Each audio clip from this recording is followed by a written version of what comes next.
right, welcome back to the sugar-free league here on a Saturday night. Slight delay again. We have a sub in for Inferno.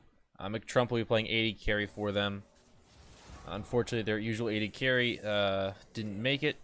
They didn't hear from him, so it appears something came up and he couldn't make it back home in time. Unfortunately, so we will have one sub, but certainly McTrump, a pretty good sub to have. One of our best 80 carries we've seen in the sugar-free league, and I'm sure they're happy to have him here. So we saw Lane 0 Inferno on Friday, the last time I was casting. They ended up taking that series 2-1 after coming back from losing that first game of the series. So off to a good start, at least here, as they opt to go for the Pike, the Karthus, and the Xayah. So just betting out some of the better champions overall. Karthus still very, very strong.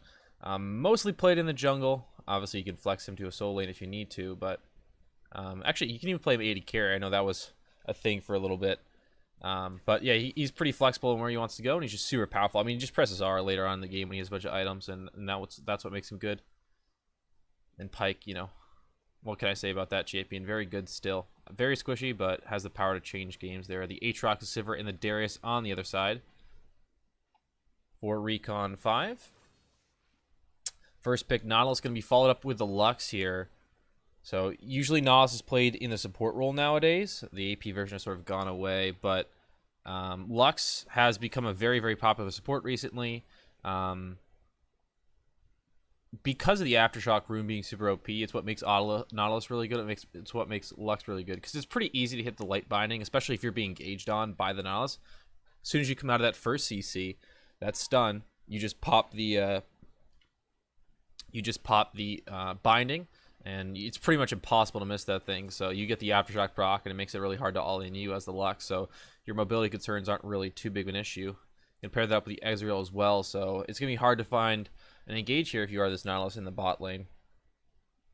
But Urgot going to be picked up, which, yeah, it's a scary champion for Revnon. Very, very good performance on that on Friday in our third game.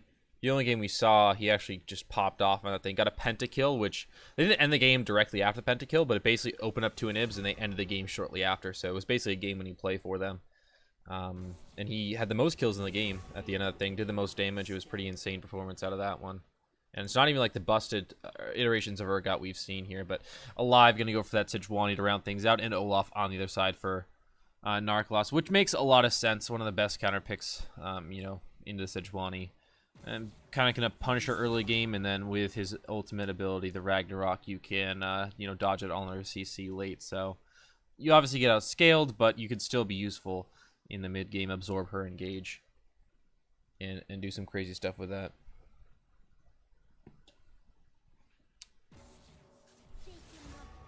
Now we're going to get the Syndra and Nico banned away, and then the Echo on the other side. And we'll see what they go for last here for Inferno.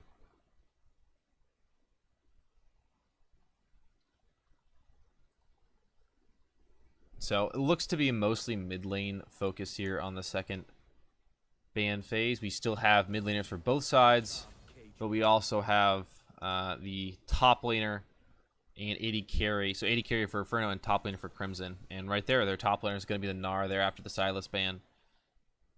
Gnar has not been too great as of late.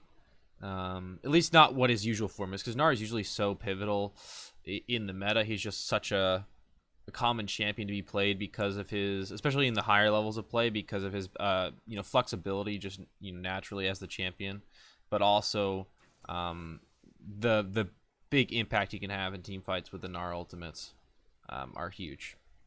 But Karma going to be locked in. Looks to be a mid lane Karma, and we're going to get an 80 carry Kai'Sa. So that seems to be like very much Kai'Sa and Urgot are going to be our damage sources here, with Karma doing a little bit of damage, but mostly going to be utility focused. Which, you know, Urgot and Kai'Sa can certainly do enough damage. Maybe they're going to switch to Lucian here. So switching to Lucian, it seems to be they're going to opt to go a little bit more aggressive in the laning phase, considering they have the Nautilus. Again, Lux and Ezreal are kind of hard to get engaged on, but they are very squishy if you do find them eventually. Oh, Veigar are going to be our last pick here. I assume that goes into the mid lane here for Babs. A strong champion, and you get a kind of a free laning phase against the Karma. She's not going to punish you, which is obviously Veigar's weakest point, is early on in the laning phase. And once you get enough AP, you can delete the Lucian. There's not a ton of damage on lane 0 Inferno's side, so that could be an issue here. It's also going to mean triple TP, it looks like, for Crimson. Recon 5 Crimson. They have a lot of map mobility here now with this setup. Also going to be heal on the Lux in the bot lane. So definitely very tanky there. And double TP on the other side for Karma and Urgot for Inferno. So both teams look to be playing, very much, map presence sort of thing. With the summer spells they've chosen, they definitely want to have some ability to go into the side lane and push waves later on in the game, in the mid game, and obviously good for laning, but just in the mid game, if you have Urgot and Karma, they're decent in the side lanes there against Gnar and Veigar. You're not going to get punished too hard there, until late game with that Veigar, so you can just kind of clear the waves and head back out and pressure the map, because I think if you're looking at Inferno's team, they definitely want to be fighting in the mid game, because across the way you have a Veigar, and then the Gnar ultimates obviously can be big later on. That definitely seems to be the late game powerhouse there, because while Ezreal and Olaf don't scale too great, the Veigar does. The Veigar scares so well that it's just like you can't really fight him later on because you don't have scaling of your own. So I think that Recon 5 definitely have that to fall back on with this Veigar pick. But obviously the big downside is that he really does not have any presence early in the lane. The TP, well, like I said, does give you map mobility.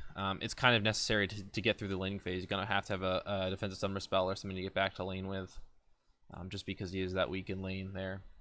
And Karma should have priority on him, at least for the first couple minutes of the game. But have not seen Crimson 5 play just yet, so excited to see them. All new players, I believe. Again, I would have to confirm that. I don't know if they switched names, but I believe they're all new players, the SFL. Definitely a new team, and I believe all new players here. Where on the other side, it's pretty much all returners, except for Age Wizards. So Inferno may have a bit more experience on their side, but Crimson 5 coming out with a very interesting draft, I think, overall. It's not like one thing. It's not one cohesive game plan, like it's Team Fighter 1-3-1. They've got a few different things going on here. But with the power of the Olaf to see them through the early game, I think the team composition can really come together there. And they certainly got a lot of damage later on. Especially the poke damage is going to be really tough to deal with. And if you look on Inferno, they have no real range wave clear. You got the culling from Lucian. And Karma can throw out the empowered Qs, but you really can't deal with their poke later on. And then obviously Gnar is a decent split pusher, but can't be matched by the Urgot or at some point during the game, so it's not too big a deal. So I think the poke is really what you're looking at here, the range to harass around the Baron, around turrets and things like that. But with that, we should be getting into the champion select here in just a second, or rather the game in just a second after the champion select Spectre delay times out. First game of the night, first game of the series here.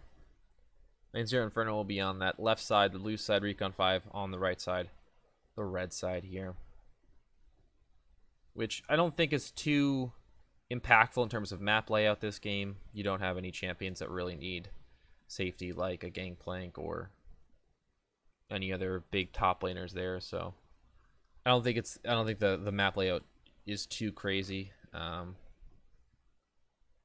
The only thing that could really matter is getting over into the Baron or Dragon Pits at some point, because Olaf does not have a dash naturally, while Sejuani does. So if you're looking at a steal situation or potentially collapsing on them for a team fight inside one of those pits, that could make a difference here. And always got to keep an eye on that terrain for Gnar. But those are the only things to really look out for, is around those objectives. And like on Friday night, smiting wasn't really guaranteed. They had a lot of trouble securing objectives for Wildfire Ravens. In our first match, they really just could not hit. Either they started objectives when they didn't have the smite, or they just got outsmited on the contested objectives. Which is certainly, on your jungler to some extent, but also the rest of the team setting it up is really important. obviously.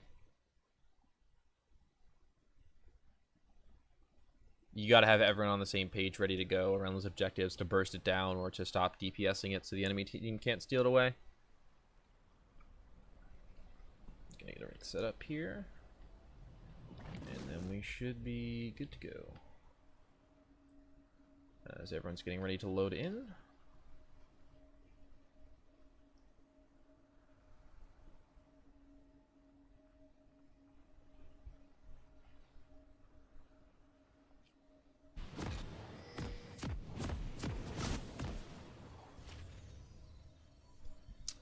Alright, here we go. In without a hitch, it looks like. No crazy items to speak of at the beginning here. No crazy summoner spells or rune choices, really. Only thing of note is that both top lanes went for the Doran's Blade instead of the Doran's Shield here, so the sustain not going to be there. So the early trades can stick a little bit more. 30 seconds until minions Is the Glacial Augment Vagar, as you would imagine usually. It's more a matter of how much does he commit to that rune. Does he go for like GLP and then Spooky Ghost with the Twin Shadows there, or does he go just for the GLP into like Death Cap? I've even seen some people just go Ludens in Death Cap, but that seems like kind of not like you're not really utilizing your rune there. I would think you just go GLP Death Cap or GLP Morello if you need the Grievous Wounds. But there are lots of options out of this rune, just the most common.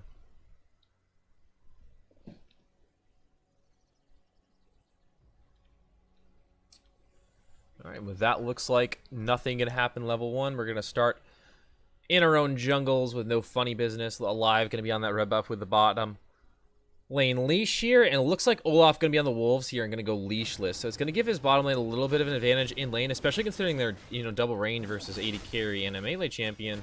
That should give them an upper hand into in that lane. Should at least get level 2 first off this here. And Olaf, a champion that doesn't mind getting low in the jungle and can clear those types of camps really easily. The wolves are no problem for him with his axe.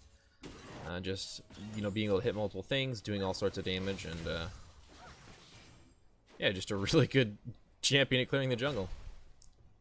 What can you really say other than that?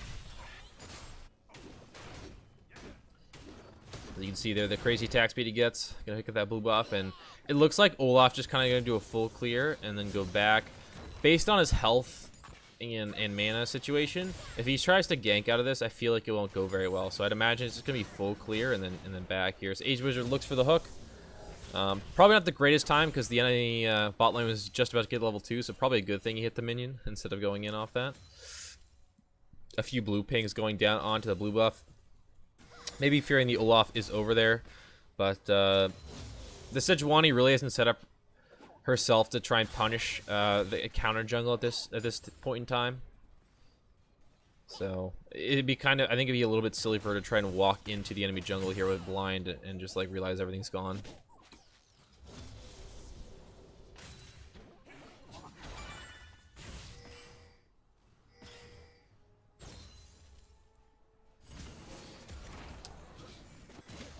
Got Scuttle Crabs spawning in just a few moments here. Olaf may go for that topside one, in which case he would most likely meet the Sejuani. But the Sejuani could just back off and give it. You don't know what health value the Olaf is at. You don't really want to mess with him in this early game. But it looks like Olaf's just going to go for a gank here. He's pretty full health. He got the red buff back up, and Revnon going to be forced to flash away here. There's a flash follow, and they might just kill Revnon. Yep, one more auto will do it. First blood over to Wave here. Now on the bot side, we got a bit of a fight, but a good disengage here from Recon 5. And obviously, Sejuani going to have to back out for that one. So Revnon goes down first blood. Scuttle Crab will not go over either. The Sejuani got off to try and come help, and as a result, she doesn't get that and is not able to come and help save Revnon. Bit of an unfortunate start topside, but they really didn't have any information on where the Olaf was pathing. No wards in the jungle. They didn't see the bot lane leash, so that is one of the strengths of going leashless, is that while you're a little bit lower and a little bit slower sometimes, the enemy team doesn't really know where you're starting. And sometimes you can give them misinformation, have the the top laner show up late or something. Age Wizard, ooh, good hook, but a flash from Astral Horizon seemed a bit premature. If he hooked there, he would have been in the enemy minions. Astral Horizon could have procced the Aftershock. I feel like that's a situation where you can eat that hook and just back out, but he decides to play it safe here. They did fear that Sejuani was around here, and there's the hook found. Sejuani comes in to join, but an Arcane Shift away saves Yezreal there, no problem. But I guess that's what they were afraid of earlier on, at least what Astral was afraid of. Wanted to make sure that Sejuani couldn't combo for, you know, an infinite duration CC, it sometimes feels like.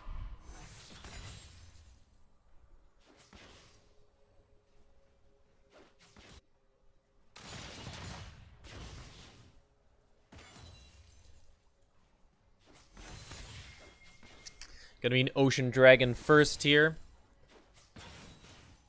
Olaf looks to be going for a Warrior Enchant first, though he could just be going for the jungle item into Black Cleaver. That is an option as well. And has been pretty common recently. Olaf, there's a few different trains of thought on what to go on him now. But the jungle item into Black Cleaver has been, I don't know if the most common. I don't really know. I don't have the numbers on this if you include solo queue as well. But it certainly feels like the most common to me anyway. Some people, though, still going for that like redemption build, all sorts of stuff.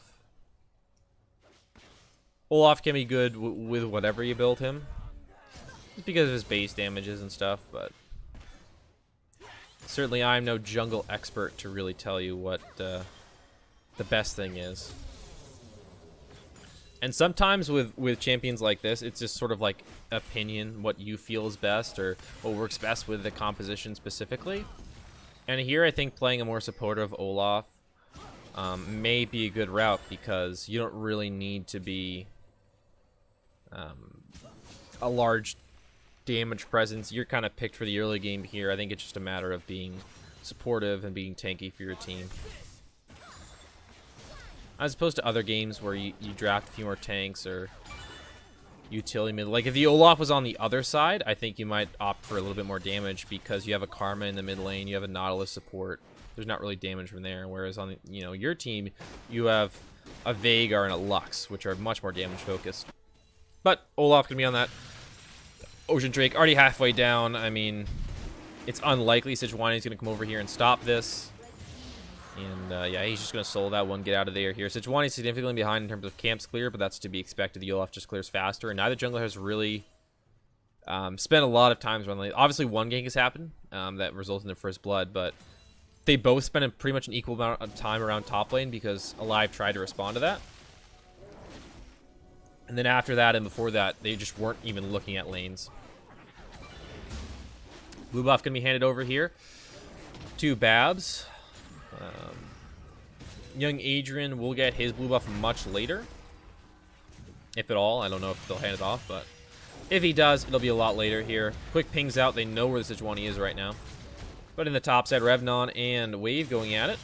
Revnon a bit lower. Procs his Conqueror, but backs out, and he just might die. The third proc from the Hyper, and Wave gets a solo kill up here. It was an even item situation here. It was Boots and Phage for both top laners with that Doran's Blade, of course, here. And just a straight-up solo kill there for the Gnar in the top side. Revnon not having the game he did on Friday, at least to start things off.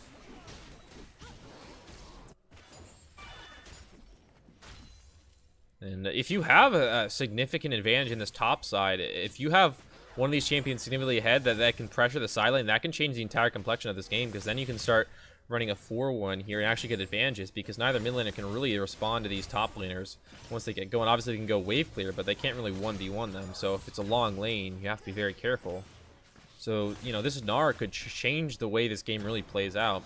He's going for the cleaver, of course, and he's going to be significantly ahead of the Airgut now, despite being even in the CS.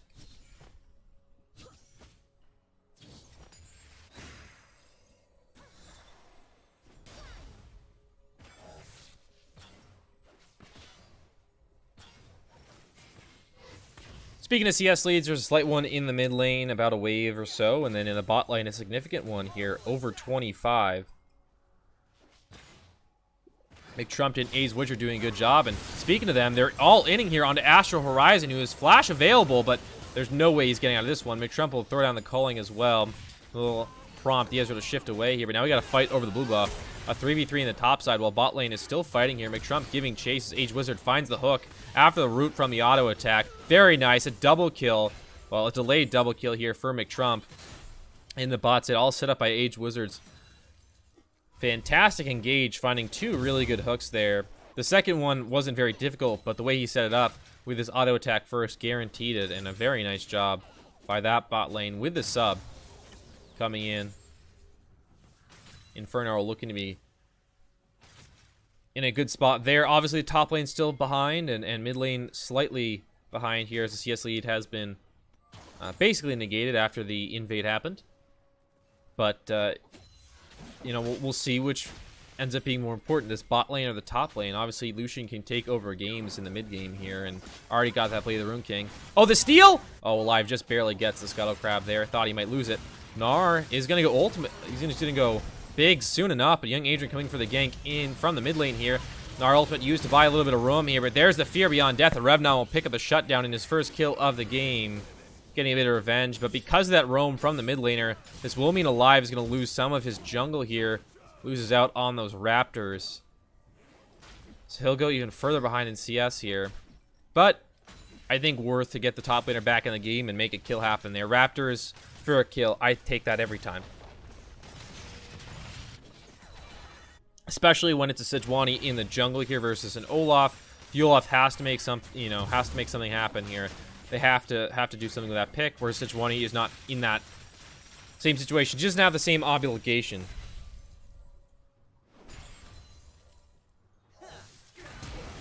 And oh, flash forward, McTrump is going aggressive, finds the culling, the burst through. McTrump just straight up solo kills the Ezreal here. Not even a setup from Age Wizard. No ultimate, no ignite, nothing coming through. Age Wizard didn't even touch the Ezreal, and McTrump with the Cutlass, or rather the completed Blade of the Ruined King, active slowed him down, and without a flash, there's no way that the Ezreal is getting away there. Aberrance just got deleted by McTrump there. And some more playing to be taken down here. The gold going to be shared between AD carry and support, as the Ezreal will clear out the rest of those minions here. And the CS lead continues to grow in the bottom lane, now approaching 30, just shy of it right now. And the kills 3 to none here, as now we get another gank. Oh, Astral Horizon, he's in trouble. Dodges out a little bit with the flash, but he's going to get out of there just barely.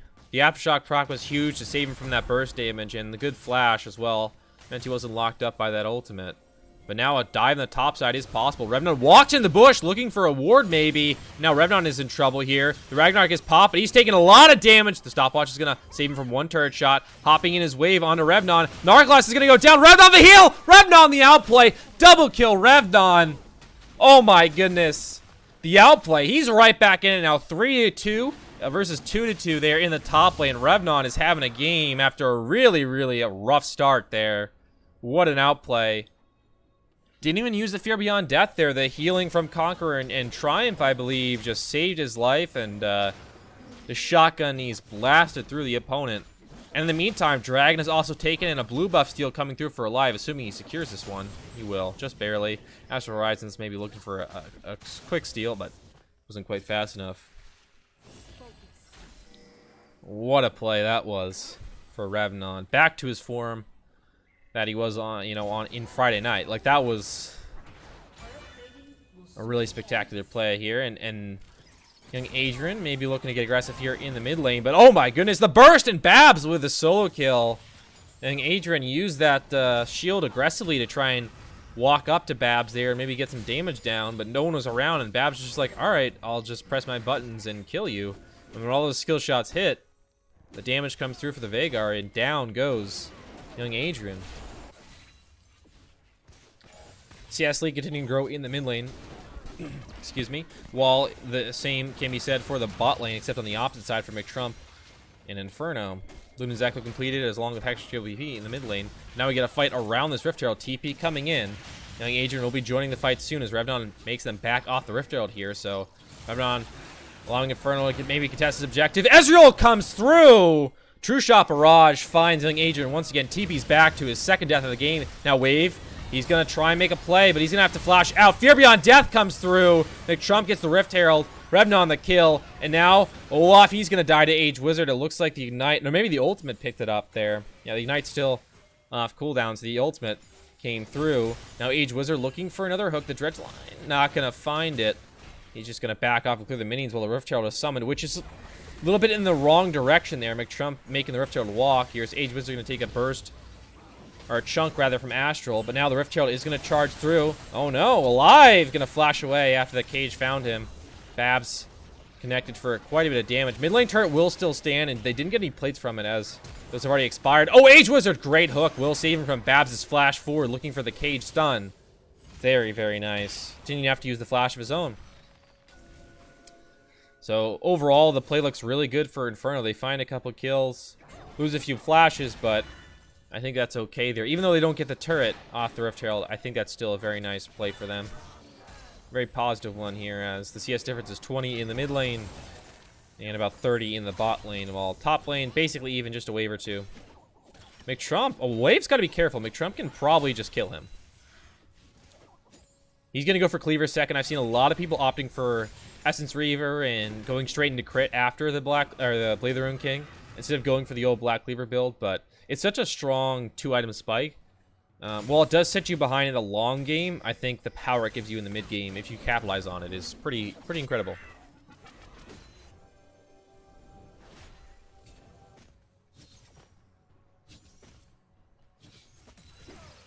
Now young Adrian in the mid lane, he's gonna have to flash out of that one.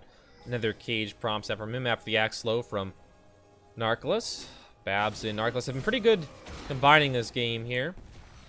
Have made some good plays around the mid lane in the last couple minutes, but haven't really found any kills. Just blowing a few summoner spells and forcing a few people back. Defending that Rift Herald was a very good combination for them, but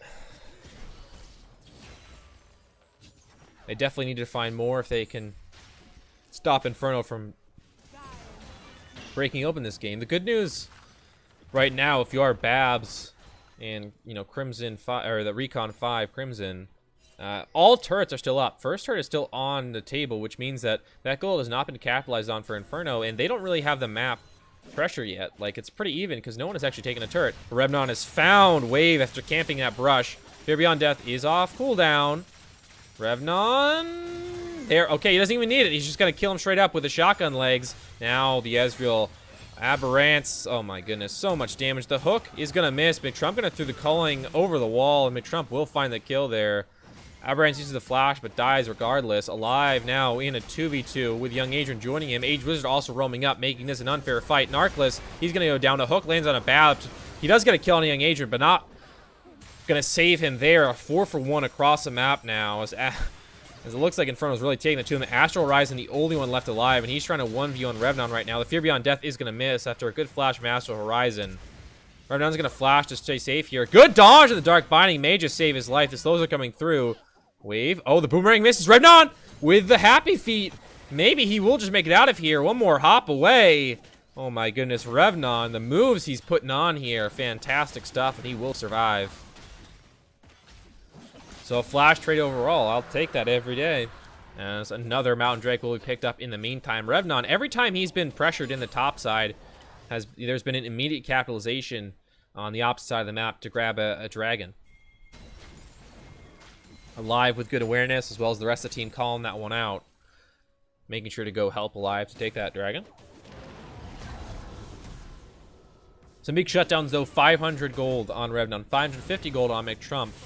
That was a bit to capitalize on, and sometimes all it takes is one ultimate from Babs here to really open up the game with that shutdown gold.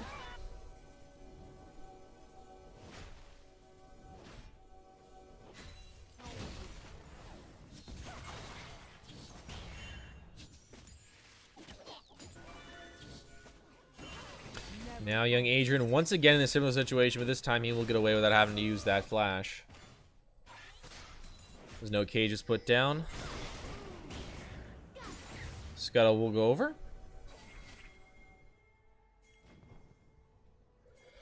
Ezreal in the bottom lane clearing.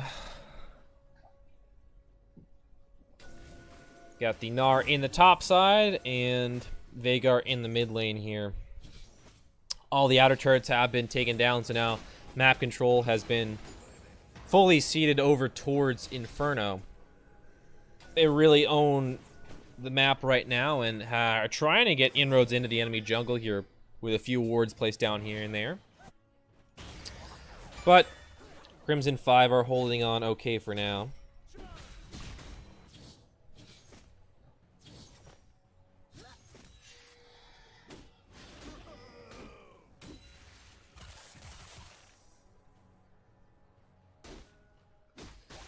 Narcolos doing a good job clearing out some vision here again. Crimson 5 not wanting to cede this jungle over, otherwise you lose a lot of resources and lose a lot of map control. But it's really hard to fight right now. You know, it's just not possible to really stand up to Inferno in a true skirmish or 5v5. The Gnar a full item behind, the Ezreal a full item behind as well here. The mid laner is about even in items, and the junglers can say the same, but there is a significant advantage in some positions here. As you can see, the gold difference, you know, just the 80 carry position, 3,000 gold.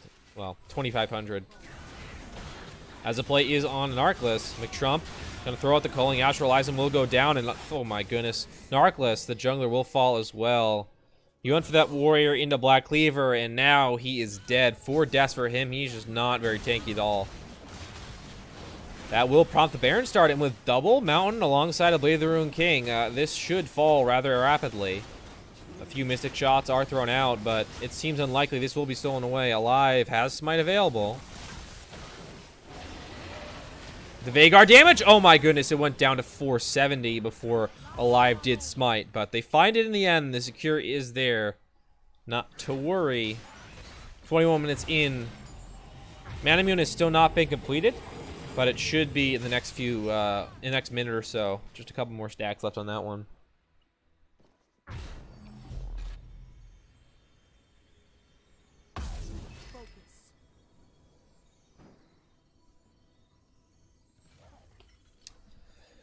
Now we reach the 22-minute mark. Baron over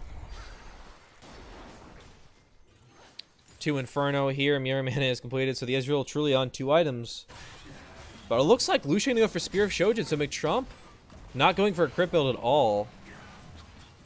Spike's a lot earlier, I think, with this build, but the late game scaling isn't really as strong.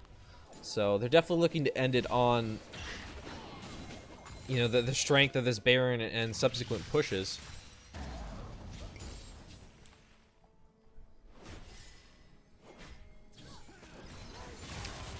Here we go, the cage misses from Babs.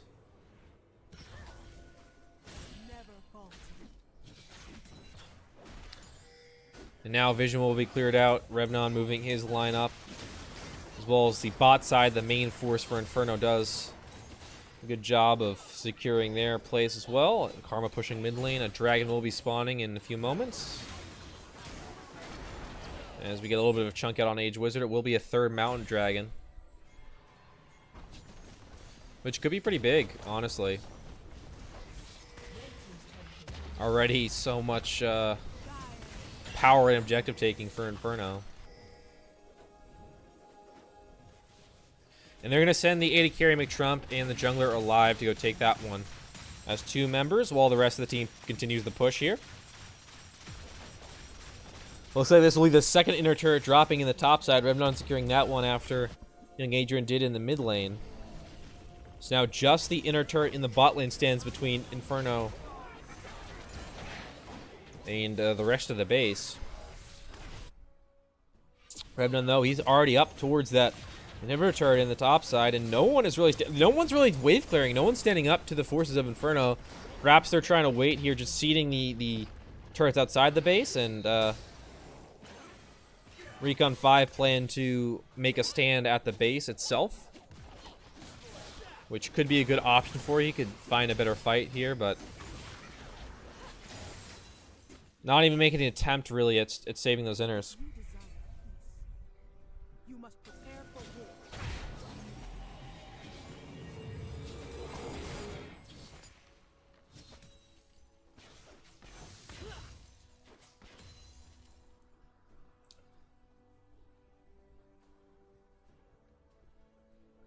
Spear of Shojin will be completed now for McTrump, so he's on that 3-atom power spike. And Spear of Shojin, the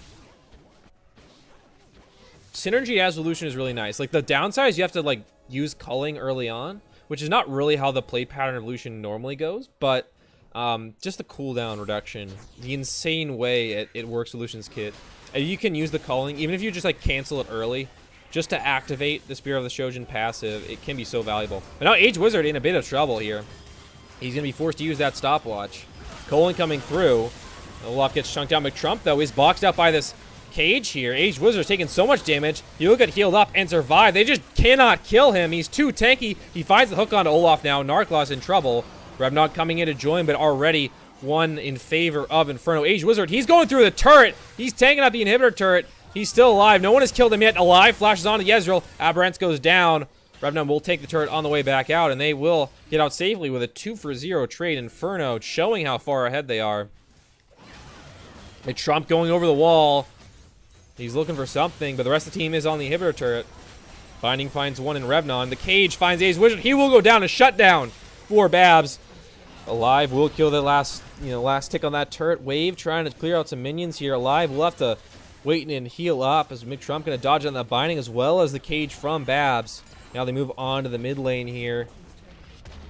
They're going to find the inhibitor turret there, and now two inhibs sit exposed in the mid and bottom lanes. Top lane still has that turret to protect it, but I don't know how long that will last. Triple Mountain is so powerful here. McTrump going to steal away the red buff on the way out. This looks to be Inferno's game to lose here. 16-6 in kills, and they are up over 10,000 gold. 10,400 right now. Young Adrian to find Narclas in the jungle. It seems a bit like he's just harassing him here, but will make his life annoying at the very least as he tries to clear out these wards here. Babs doing the same on the bottom side.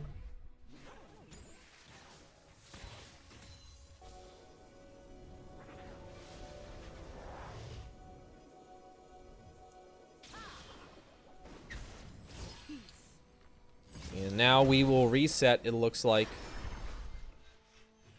Everyone going back to base, clearing out wards, getting buffs, etc. 6-0-4 for McTrump on the Lucian. Revnon 5-2-1 on the Urgot. On the other side, the only real strong member right now is Babs, who's 3-1-1 here. He's just completed the death cap after the Hextech GLP and the Spooky Ghost, the Twin Shadows. So he's very strong right now. You cannot underestimate him, but he is one of the few strong members right now for Recon 5. Still, though, a Veigar can do a lot. If he kills, Lucian, if he kills McTrump early on, that could be a team fight winning play. Narclas is sitting in a flank position trying to make sure he's available if they need to go for an aggressive smite. Steal? Cleaver is completed for him, but he has very few resistances. He will go down very fast. Gnar with very few resistances as well. He has gone for a split push build, but he's so far behind that he really hasn't been able to do much damage with it. So he's not tanky either. Narclas coming in around from the backside, maybe looking for a steal here. Baron's about half health. 5,000, 4,000 now. Make that 3,000. 2,000, the steal! Oh, Alive gets the smite. Olaf not in quite fast enough, and McTrump will go godlike with that kill on an Narclas. The Baron secured by Alive. He's had 2 good smites today. A little bit iffy on the first one, but the second one was impeccable. And now Astral Horizon under fire here. The Nautilus ult finds him, and he should fall with the slows coming through. McTrump, legendary with his 8th kill of the game. I think that was a good decision to sub him in. Certainly has paid off for them tonight. Inferno with a statement in game 1. 28 minutes, 29 minutes now, and they should end probably before 30 as they take out 2 inhibitors. And they may back off to play it safe, but quite honestly, I think they can continue to push and just end this game. But they don't want to risk it. Makes sense. No reason to throw this lead away. So they will just head out, take the Cloud Drake, back off, go home, buy up all their items, because they are sitting on a few thousand gold on some of the members. McTrump has 2,000, Revnon 1,400. So they want to purchase things up and then head back out now that they're incredibly strong. There's no way they can lose a fight.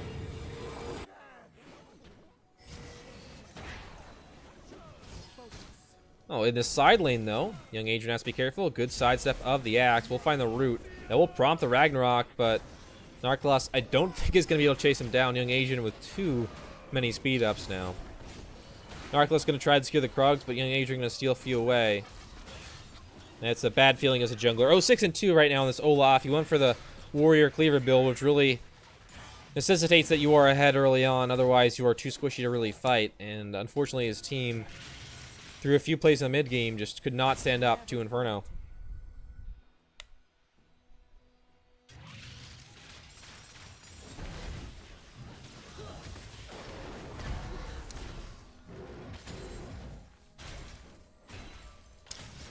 Play the Rook King is on the way for Aberrance, but it's unlikely he'll finish that one. So he's sitting on about 2.5 items. His live goes over the wall. He will find Narcolos with a stun. No ultimate for him. He's going to have to flash away. The turret already dead. And McTrump flashing forward. Will find one kill into Narcolos. Looking for his second onto Wave. Dashing forward. Not able to quite find it. Flash in Age Wizard finds Babs. Alive. Continuing to press the advantage there. McTrump finds Wave finally. Babs in the fountain. Will survive for now. Alive in trouble. The CC's coming through. One stopwatch. McTrump, good dashes away. He's looking for his third kill of this fight. Oh, huge ultimate from Babs, but McTrump does survive. Rebnon going in. They find Aberrant. He shifts into the fountain. Babs trying to get there as well, but it all doesn't matter. Nexus is dead. The minions finish it off. McTrump survives, and I believe goes deathless this game. A victory secured for Inferno. A dominating game one for them. Really spectacular play, and that puts them up 1-0 in the series. Definitely a strong start from them. We'll see if they can follow it up after this one.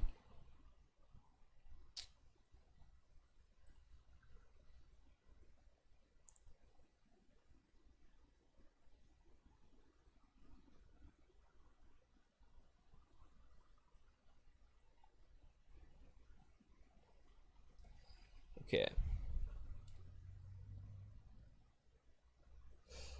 Believe we're all good here. Try and figure out if we're just gonna take a quick break, I think.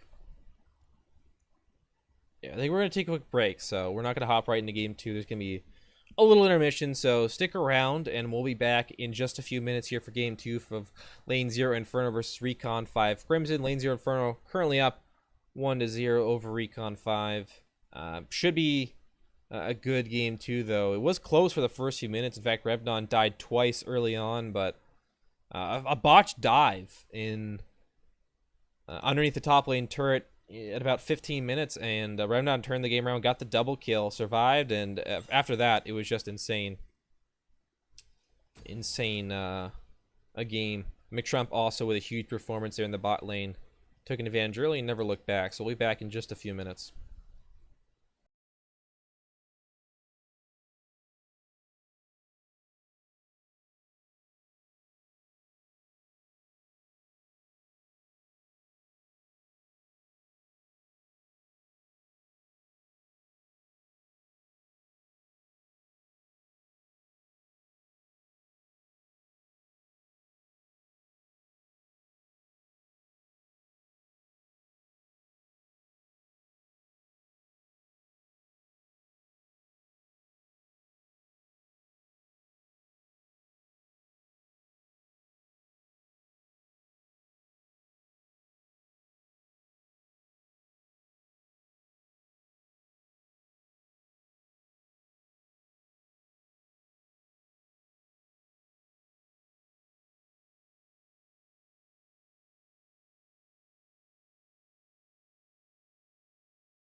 All right, back for game 2.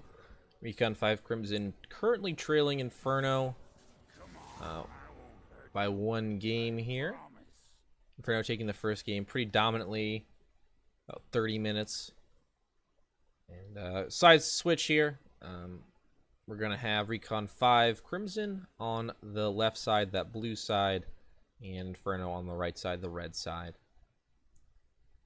But to start things off, we're going to have a few different bans. It looks like Urgot going to be banned away from Revnon, as you would imagine. Surprised it got through in game 1, honestly.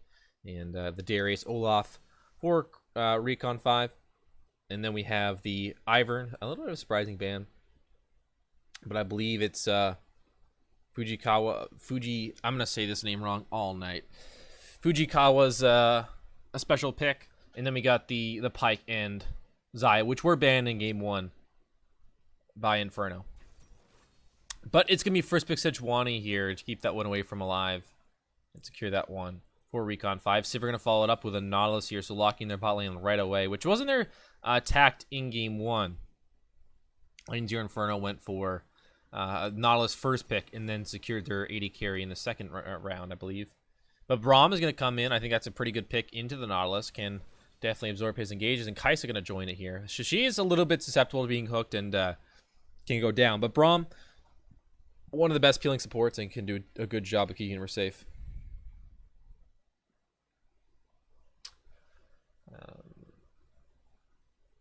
So you'd expect a jungle pick here from Alive. Considering, well, this makes a lot of sense. Trundle, the usual counter to Sejuani, the ultimate makes her very, very squishy in fights and can make her scurry into her own jungle during the early game. So, Trundle, a classic one. Echo going to be end away again here. Didn't talk about this, but Ryder is back. He'll be playing in the mid lane here. Nick Trump, who played in game 1 as a sub, will no longer be in the line of Young Adrian, moving back down to the AD carry position. So this will be Inferno's actual roster now. They did secure game 1 with a sub, so all's good for them here. But now we'll see their actual normal roster. But Silas gonna be banned away as well. So pretty similar bans from Inferno. A little bit of a switch up from Recon 5. They're gonna ban away the Corki and the Ari now as well.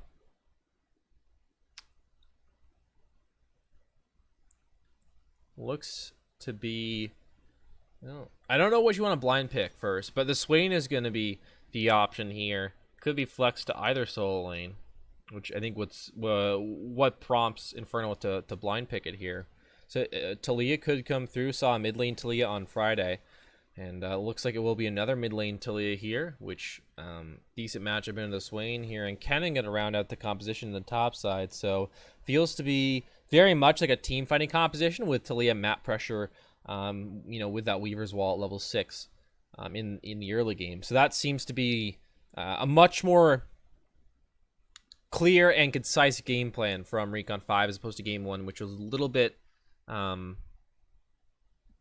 more scattered in their approaches. Each champion kind of did something different, and they didn't have a really one clear strategy, which isn't a bad thing necessarily. Like, compositions like that can definitely work if you have a lot of strong champions, and then you can have flexibility. So you can say, all right, we can drop into a 4-1 if we want to, or we can force a team fight. We can do either thing here. That's not really an option for this composition. Unless this is on hit Kennen, which we haven't seen in a very, very long time. This is a team fight only composition. With Talia, it can obviously pressure the side lanes. But that's more for the mid-game and laning phase.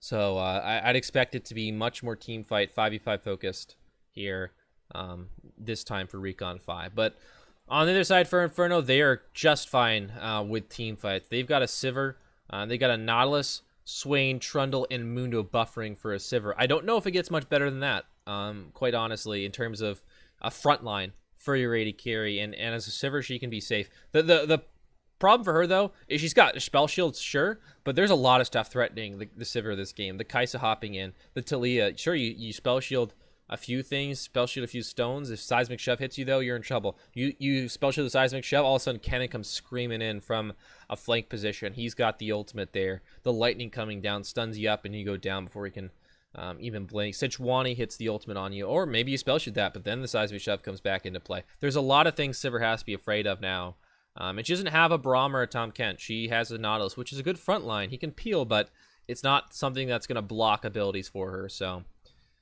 both sides look to be a team fight focused composition. So I'd expect to be a lot of explosive, brawly 5v5 situations here.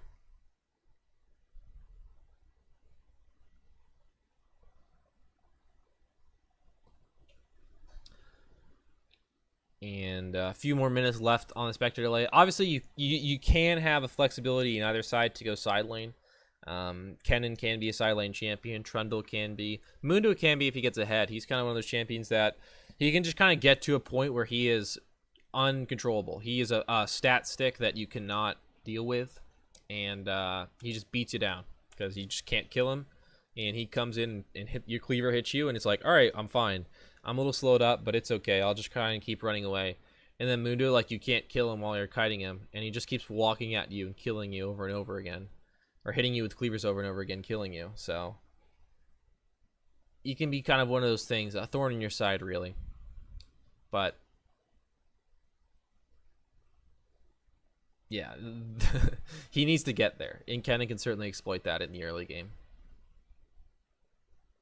Would expect some Morello Nomicons coming through. Definitely some Grievous Wounds going to be picked up relatively early on. You have a Trundle, Swain, Mundo. I'd say that definitely prompts a Grievous Wounds purchase. And honestly, I think the way this has been drafted, Inferno is actually given a lot of value to that purchase. You know, usually it's like you have to spend 800 gold on it as an Executioner to deal with a Mundo. It's like, that's so annoying. It detracts from my build, but I have to buy it, you know. But it's like, I want to get this item spike. Now, the 800 gold is so much more valuable because, like, on one target, it's like, whatever. I have to get it, but fine. You know, it's not great for me. But now, when you're detracting, you know, or you know, subtracting from the healing of 3 different champions that heal quite a bit, and obviously Sivir will heal a little bit with lifesteal in the Summoner spell, I think it actually becomes, like, more valuable than the 800 gold you're spending because of how much damage you're actually, you know, saving yourself because you're reducing the healing there. Obviously, you still have to have damage, right? If you're behind and you're picking up the Grievous Wounds, it sucks. But if you're ahead or even, I think it has actually become super valuable this game because of how much you're reducing that healing and how much that healing really means to these champions. But with that, Spectre Relay should be timing out. We should be getting to go pretty soon. Like I said, game 1 went to Inferno. They're now on the red side, but looking to close this series out here nice and quick.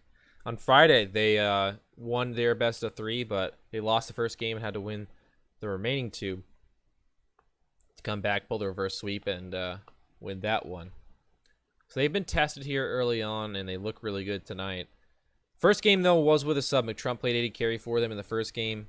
Young Adrian will be their 80 carry, their normal 80 carry now, because Licensed Rider is back. But obviously, it is a switch up, a little bit different than they played previously. So we'll see if it's gonna affect them at all here.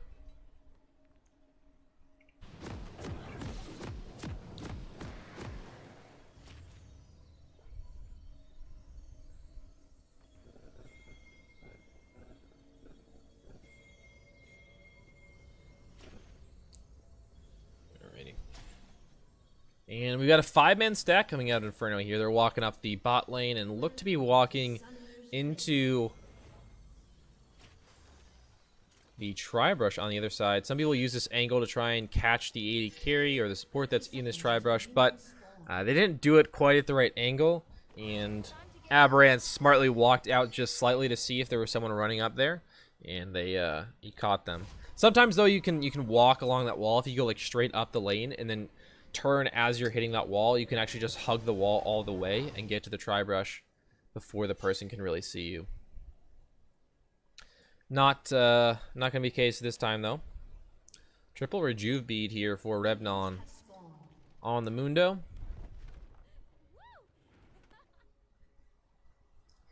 Seeing some Garen start this trend, and some other tanks are following suit, buying these triple Rejuve beads, because you can spend some of them.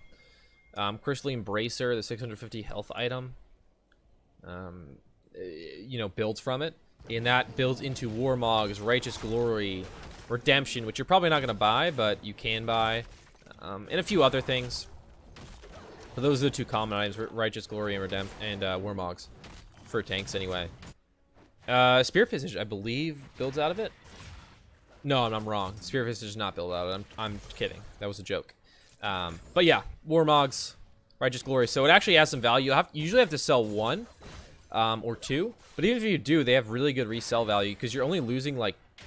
I forget the exact number, but I feel like it's like something in the neighborhood of like 30 or 35 gold you're losing. So it's not even really that bad to sell them.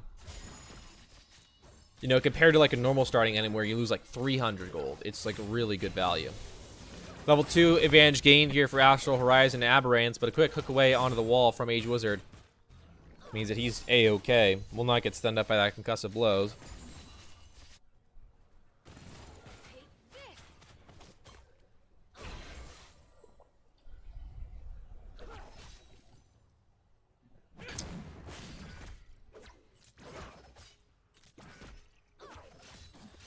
Nothing to speak of on the rest of the map was Kleptomancy Cannon.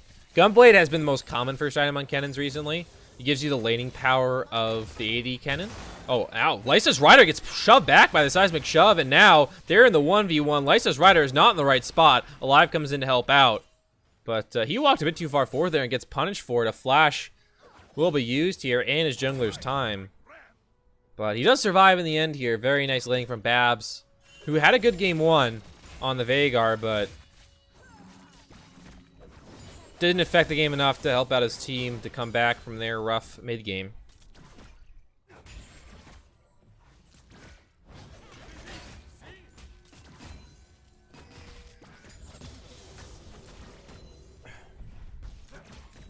Trundle looks to be going for that top scuttle. Sejuani will trade out on the bottom scuttle, so even both sides, the scuttle spawn time being moved back helped out tank junglers so much. Allows them to actually secure one for once. Unlike the first couple patches, it was just junglers would just die for Scuttle Crab. Like, would just legit run to their death in Scuttle Crab. If they died and got Scuttle Crab, it was like worth. That was not a fun meta to play in for anyone, I think. Because junglers were mad when laners wouldn't come, and laners were mad when junglers made them come. I mean, that's normal, but like, it was so pivotal to the game that it was just annoying. Astral Horizon's going in again. They find the stun now on Age Wizard, but a pullback from Age Wizard onto Astral Horizon. Now they're going on to Aberrants. He used both summoner spells. One more auto should do it. There it is. First blood over young Adrian, and now should be a second kill. But that time it's young Adrian. The 80 carries traded it now, and it looks like it will be a 2-for-1 as the double kill comes in for the Sejuani, and now, oh my goodness, a ton of burst out of Babs, finds the kill on Lysa's Rider, and that gank did not go the way they were looking. Alive will make it out alive, but overall, across the map, a very nice swing here for Recon 5. A solo kill for Babs, and a 2-for-1 in the bottom lane. Had the jungler there, and the Sejuani got the kills, which isn't ideal, but still a decent trade. Would prefer that over just the one kill to the enemy.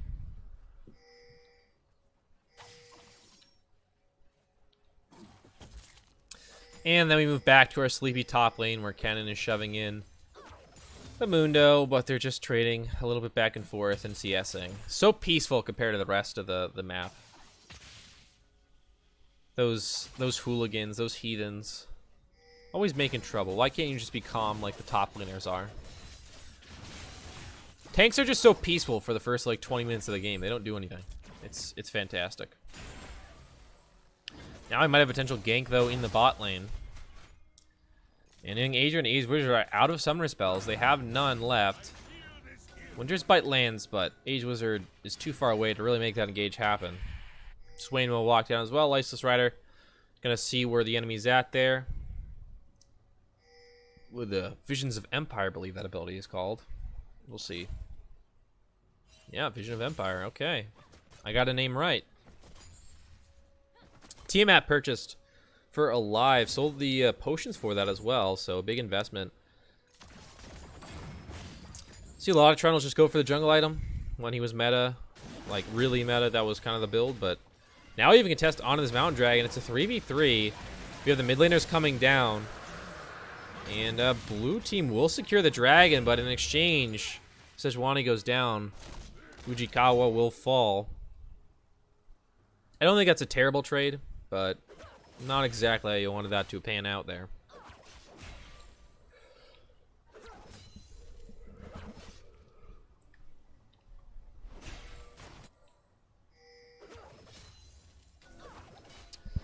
Now bot lane, with that kill, seem to just have continued priority here for Inferno. Adrian and Wizard are doing just fine. McTrump was up 20 or 30 CS during the laning phase. Young Adrian following suit here. He's up 20 right now at just 7.5 minutes. So it looks like Aberrant and Astral Horizons are having a bit of difficulty in the laning phase so far this series with how strong their opponents have been. Age Wizard obviously has played in bot lane both these games and has done a good job playing Nautilus both games as well. So that champion, unclear if it's just the champion or Age Wizard is really taking it to them, but could be a combination of the two things here. And they've tried different tacks to deal with it as well. They've tried the Braum, they tried the Lux with Aftershock, but neither seem to be really doing the trick. Now they're not down terribly far. They're only down 13 CS right now, but that's still a decent gap, as well as the 2 kills that have been given over are not great. Here's a gank in the mid lane. Leicester Rider pops the ultimate. He's gonna shove back out on the seismic shove after the ultimate from Sejuani lands, and Leicester Rider, he's healing up. Babs in trouble. Flash alive. We'll find Babs. The kill there. Oh my goodness. Fujikawa will go down as well, alive with a double kill, flashing in using the ultimate, and Leicester Rider smartly pops the ultimate before that ultimate landed there from Sejuani. The Glacial Prison didn't actually do enough. Even the seismic shove chain didn't actually kill him, and he just healed up with the ultimate after that.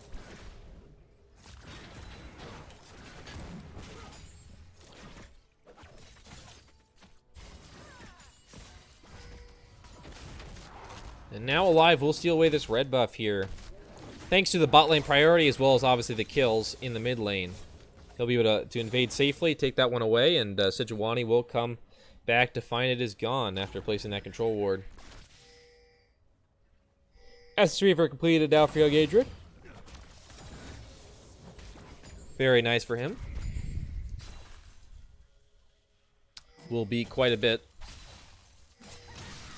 of power given over because of that item completion. Now in the top lane, a bit of trading. Both of them decided it's the time. A Vamp Scepter in Longsword for a wave. Again, probably will be the Gunblade for him.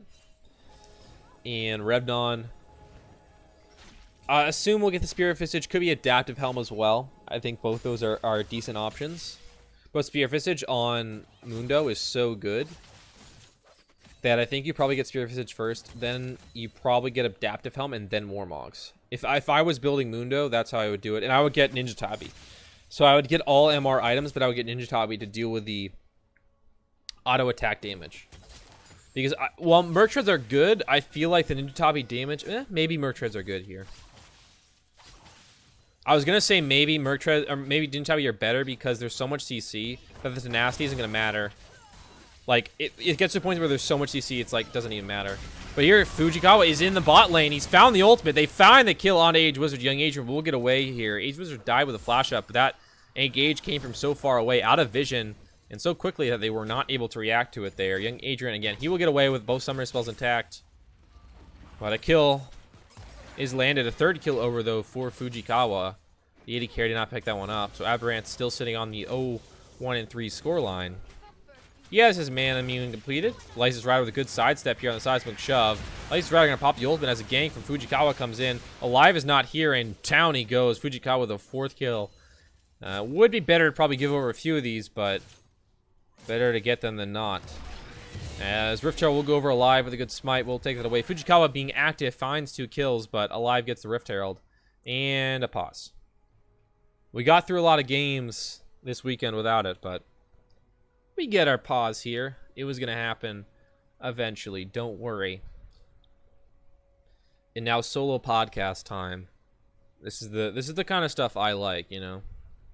A summoner has disconnected. I'm drunk with power. I have 13 viewers, and you all have to listen to me, unless you mute the stream or close it. But this is where I really get hype, you know?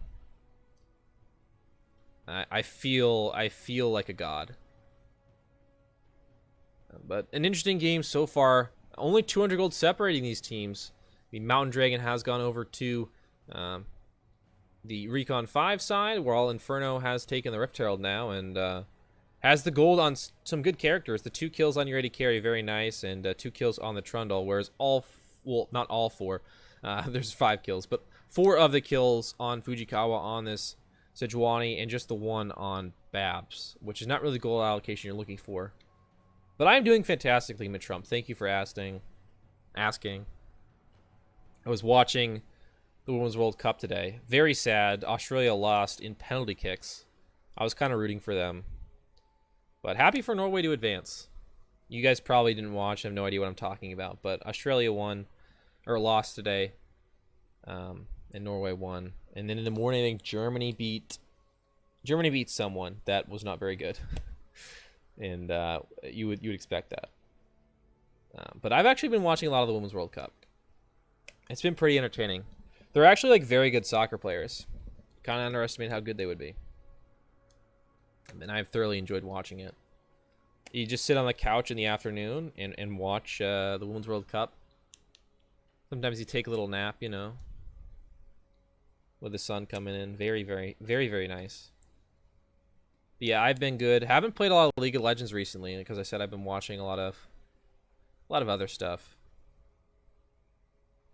There's been StarCraft on. I've been watching StarCraft.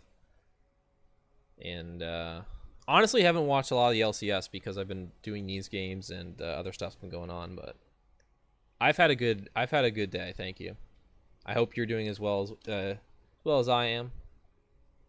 And yeah, McTrump coming into chat after a good game 1. After you win, I feel like that's the best feeling in sports. You like win a game or score a goal or whatever, you know, and then you get subbed out, and it's just like, all right, I did my job. Now you guys got to do it. I don't think. Let me check real quick if there's any word on the pause and see what's going on. Just looks like a DC here. Yep, Revnon DC'd, so. I know we've had a few fiascos with people DCing in the middle of games.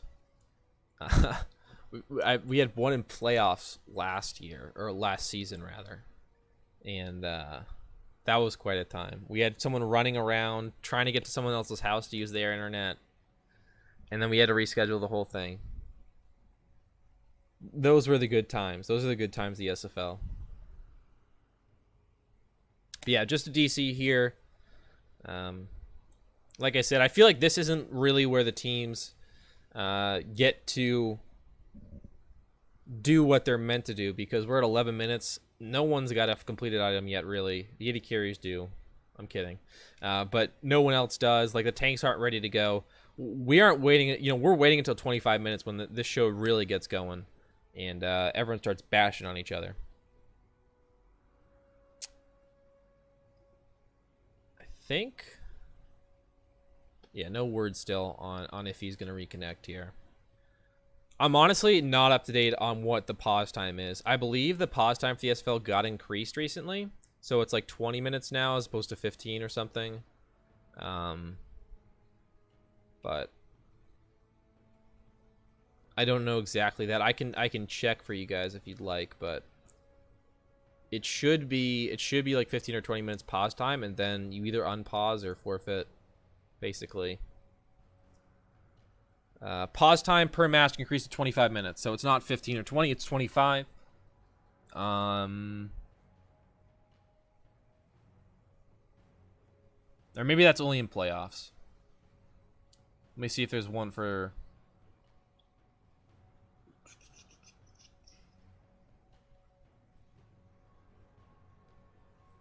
Okay. I'm scrolling through these rules now. I'm trying to find... But basically, you get 3 pauses per game. And I believe it's 25 minutes. I believe.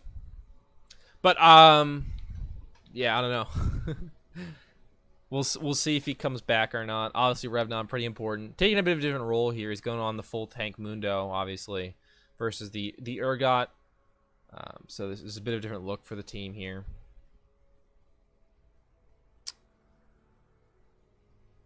But should be a few more minutes, I think, and then we should be underway once again. I'm getting a little hungry now, though. I gotta say, I didn't eat dinner, which every time I'm like, I'm gonna eat dinner before I do a cast, and I'm like, I should eat dinner at like a normal time, and then I never do, and then I have to eat dinner after, and I'm so hungry during the cast. It's just a really bad decision for me, partially because of laziness and procrastination, but it's just a bad decision after bad decision, and now I'm hungry at 10:27 at night on the East Coast. Anyway, it's a bad idea.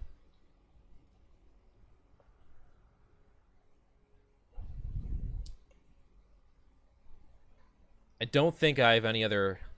I got plenty of other anecdotes. Whether or not you guys would want to hear them is an entirely another story. You know,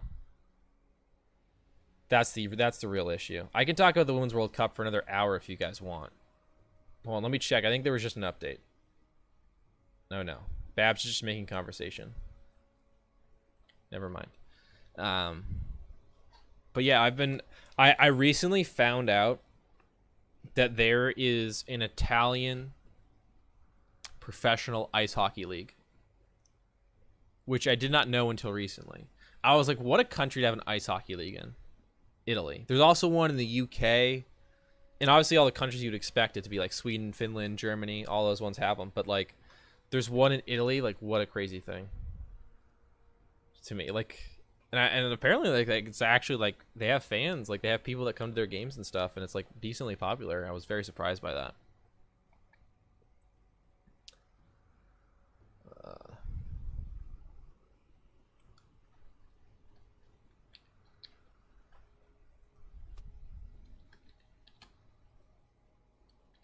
Looks like McTrump wants to join me here, and we're at a pause here. I don't think maybe did they delete the caster? No, they didn't delete the caster shock. All right, we'll see if McTrump joins us here. But yeah, I mean,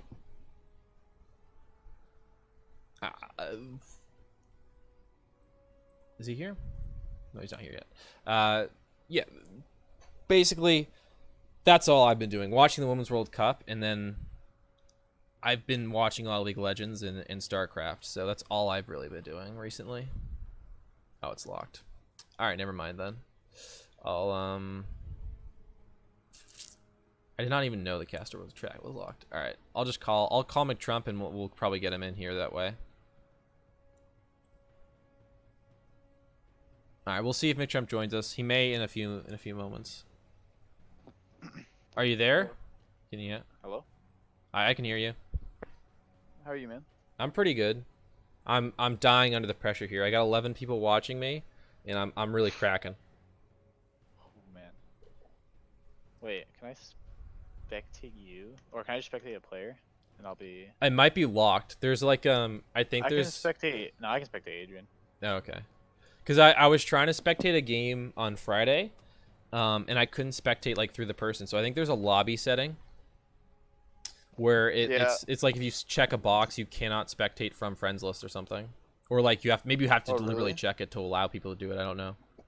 Oh, okay. Because I had this academy player from LCS, and I could not spectate their scrims.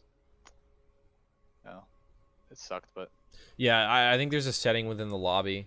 I tried like messaging Riot support and stuff about different functionalities for Observer and like getting the Observer delay, like, you know, whatever setting to get rid of it, and they said like they can't do it. damn. Like there's I don't know, I think, you know, Riot's a small indie company, so they don't really have the resources to create a good observer client, but Yeah, there's like a bunch of different issues with it, so like they just can't like allow us to do it for some reason, which I don't really understand, but I guess they have some internal reason for it. Yeah. I don't know why it would matter. Like, Yeah. it's not like LCS is based on this client. It's based on like a completely Yeah, different they used to use a third party client to observe as well. They used to use the what was it called? Like I don't know off the top of my Skin head. Spotlight's creator suite. That's what they used to use to Mm. observe LCS games. Okay. And they recently, because there was a recent patch that basically made Creator Spotlight not work, Mhm. and then or Skin Spotlight's Creator Suite or whatever it's called not work, Yeah. and then like as the patch, they released like a public version of their observing tool. Mhm. So Wow. Poggers. yeah, they kind of like that guy like was doing it independently for like several years, and then they were literally using his Jesus. tool, and then they just like released a patch that made it not work anymore, and then released their own. Damn. Yeah. Alright. So what's happening here? Rev not DC'd or? Yeah, Revnon DC'd. Young Adrian and Age Wizard are up only 10 CS right now. They're up 20 earlier. And I don't know. Fujikawa ganks and he's just ganked a lot, but he takes the kills all the time, so his laners are like still behind. Yeah, he's got 420 KDA. Pretty much a Feels god. good on him. Yeah. Okay.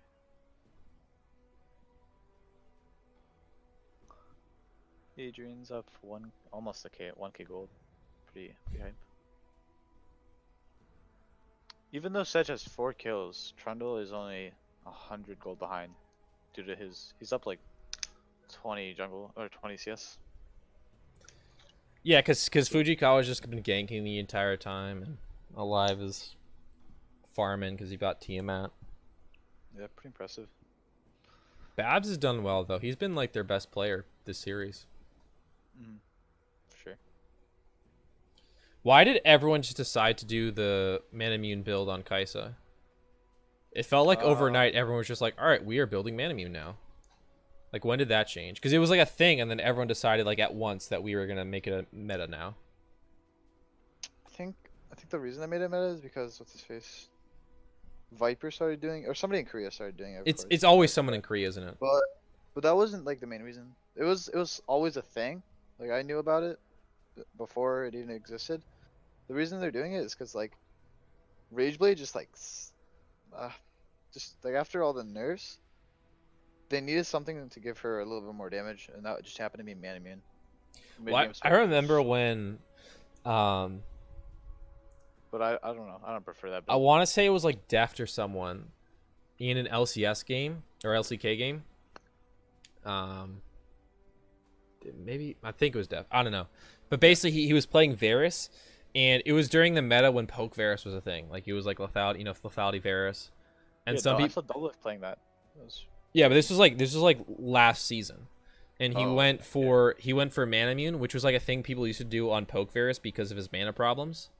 Yeah. And then so Papa Smithy is like, all right, well he's probably just going for the poke build with Manamune, but then he built Manamune into Rageblade like people do now, but this was obviously like old Rageblade, so he did this on like Varus like a year and a half ago or something, and like now Kai'Sa's using it, and I just thought it was really weird because it like didn't become a I thing. never actually tried that. Yeah, I never tried that in Varus.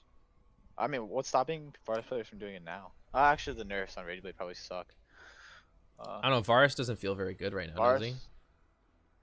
I don't think Varus is bad, but So I why? saw Doublelift playing it today. But why It's would really- why would you play it though? Like if you have Kai'Sa and Sivir and Well, it everything depends else. on matchup, because like Varus is a lane bully. First, he's such a lane bully. You win lane, your mid game is pretty good because you have a pick ulti, and now you can use that to get picks and objectives off of it. But he also scales really well into late game. So there's not really a point in the game except like mid game against Kai'Sa, I guess, where you would just struggle. Like for example when Sneaky played, right? Like Sneaky would just click R in team fights and just DPS and it wouldn't matter. All right, well we're out of the pause now, so that's good. It only took 10 minutes, but we're back. Yeah. Maybe And- Revna needs an SSD. I'll hook him up after the game. You have SSDs for sale? No, but I'll buy him one. He's a nice guy. You got the cash, damn. Yeah, I've been working all day today. Tired. Let's see how this goes. Are you tired because you like did manual labor? Or are you tired just because you had to work for a long time? Oh, I don't know. It wasn't manual labor. It was more. It was just like social media. I was just setting up a social media account for work and trying to advertise products. Pretty fun, but I don't really know what I'm doing. I'm just messing around with marketing and stuff. Well, now we're on the Mountain Drake here. It looks like Recon 5 want to take this one. Would be the second of the game. And no contest from Inferno here. They got Revnon coming out from base. Had TP. License Rider had TP, but no Interesting. commitment. Yeah, it looks like there was no TP wards really for either of them, sadly. It was like this vision from the enemy team. Yeah, No, they only put one like ward. 3 control wards down before they started it. That was very well played from them. Nice vision. Yeah, they have 3 controllers. That's crazy.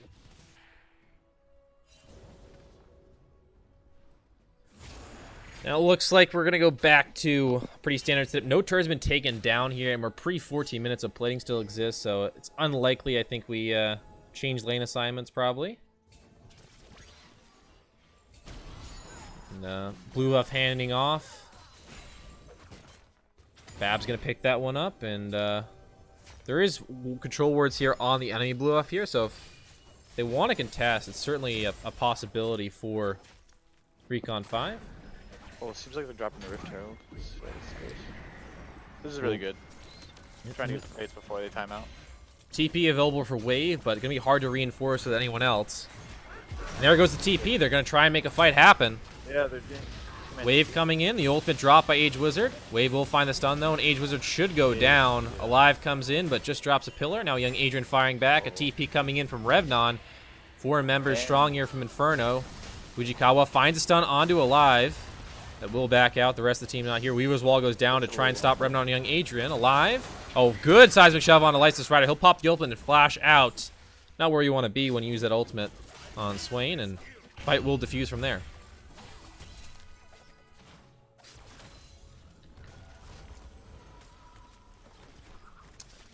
Now we got a GLP completion, Rod of Ages for Licensed Riders, so both mid laners hitting their spikes on that single item. And both 80 carries on that first item as well, stacking up for Aberrance. He's sitting on 255 stacks right now.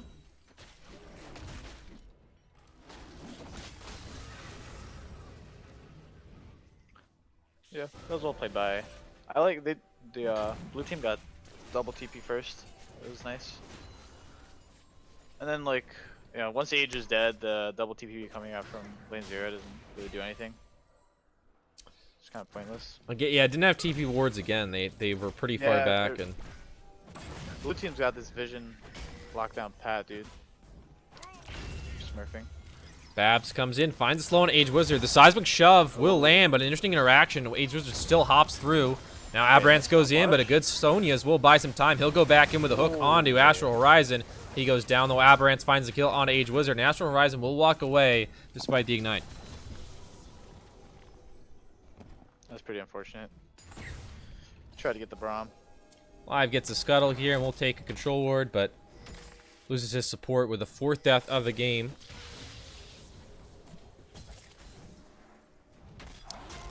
Gunblade completed now for Wave, so pretty much everyone getting those first items here, besides supports, of course. And now you see the Sivir, though, is up 35 CS. As we get a fight in the mid lane here, Lysis Rider will find the Visions of Empire onto Babs, but they'll both just chunk each other out and walk away. Yeah, Adrian doing bot tower. Yeah, Aberrant's going to be chased here by Alive and young Adrian. Astral Horizon comes in, will find the Winter's Bite. The ultimate lands onto Alive. Flash forward. Good CC chain. Alive will go down. Now Babs on the chase. Seismic shove will be dodged by Adrian with his Bell Ship, but Adrian not as lucky. He'll stun a few people up, but he'll go down himself. Aberrant finds the kill. 3rd of the game for him.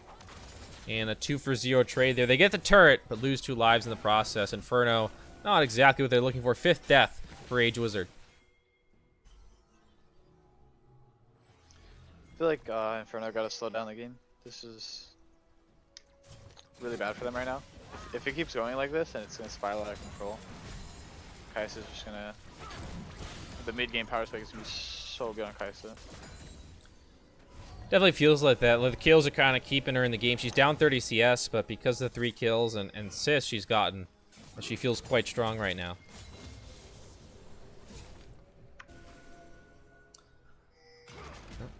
Got the Infinity Edge completed now for young Adrian. No boots yet.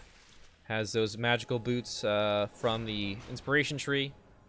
So no real attack speed besides the Keystone she's got going there with a lethal tempo. As an Infernal Dragon will spawn.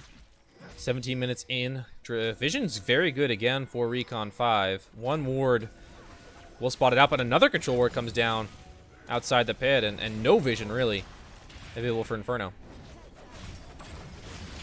Now an engager, Lice is right on the other side. Seismic Shove finds him, and he goes down before he can really do much. Fujikawa's tanking up so much in the front line, but the ricochets are good from Sivir. Young Adrian finds a shutdown on Fujikawa.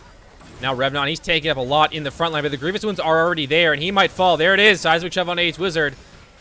And it looks like that will be the back out here. A 2-for-1. Fujikawa goes down with the shutdown, but 2 members on the other side. Revnon with his first death, and Lysis Rider with his third. So gold may actually be even in that trade, despite, you know, it being 2-to-1. Now the Infernal Dragon will be started up here by Inferno. This may be a bit greedy. They are relatively low on health. Half health on both their players. Oh, good smite there from Alive. We'll find the objective. Now young Adrian has a blue buff. He'll have the mana sustain throughout this. Alive charging forward once again. Age Wizard is at half health now as well. And it looks like Inferno comes out on top.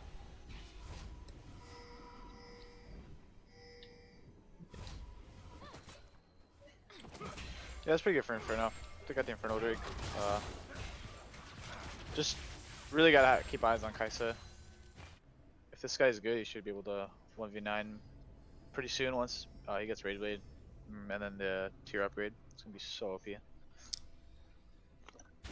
Sitting at 500 stacks even now on that tier item, the mana mune rather. Will become the Mira mana. But Adrian a also decent has- pace on that transformation. Adrian's got his power spike right now. He's got the IE Essence Reaver, 50% crit, tons of AD. Has the boots now as well for the extra mobility and a little bit of attack speed. The equivalent of basically 1 Zeal item. Yep. Feels good. Feels good. Will be the Merc Treads out of Revnon here, so going full MR and Tenacity. Has 1 cloth armor in the inventory. I wonder if he's going to go for an armor item next, or if he's just going to keep going for... I feel like Adaptive Helm was a better buy this game because of all the magic damage. But could be wrong on that one. Beer Fidget, though, is a nice pickup here first for Revnon. Will be very tanky, but the Grievous Wound's already available for Aberrants.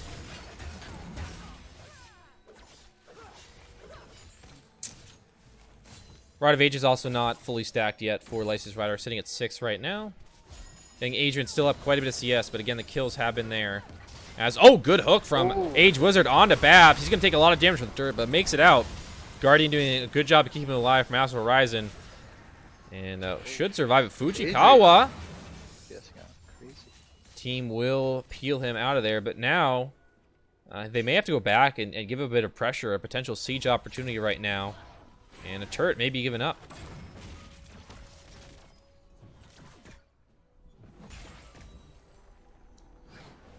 And the hook will miss that time here. Hard to execute this dive with the Braum shield, and does not have the ultimate, but Kai'Sa does. The reposition ability, you know, could be humongous. But here they go. They're going to go for the dive. They go onto the Braum, and then the ultimate lands on Aberrants. Bit of a split focus here. Now Aberrants will be... Oh! Okay, last auto will do. Shuts down, and now Wave comes in. He finds a stun. Double kill for the AD carry. But young Adrian falls here, and a shutdown from Fujikawa. A good response there from Recon 5. The dive seemed a little bit aggressive. I don't know if these plays are worth it for now.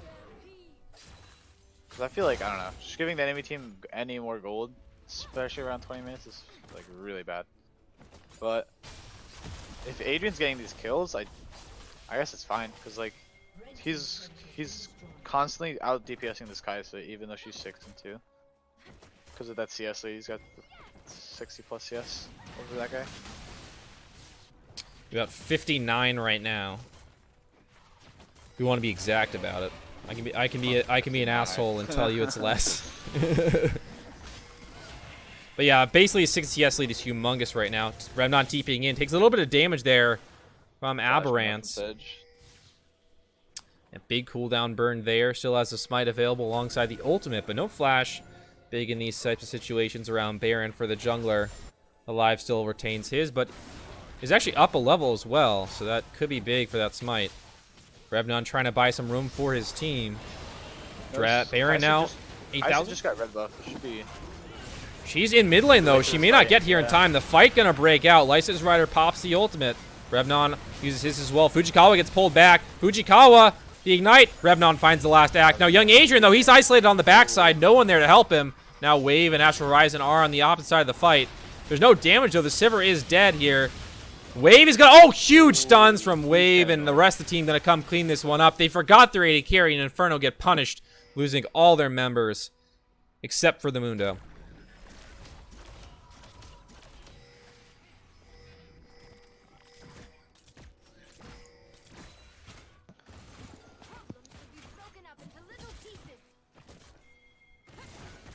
Yeah. If you're Inferno right now, you really gotta be worried for this upcoming Drake fight. Because that fight was without Kai'Sa's upgrade on the tier item. Once she gets Miramana, its damage is gonna be off the charts in these team fights. Needs 10 more stacks, and then we'll have it. Revnon gets pulled back by a seismic shove. He is very low. Kai'Sa gets the upgrade on tier. Yeah, big now that she has that. Kennen just got Zanya's and Stark Boots. It's huge amount of damage coming out.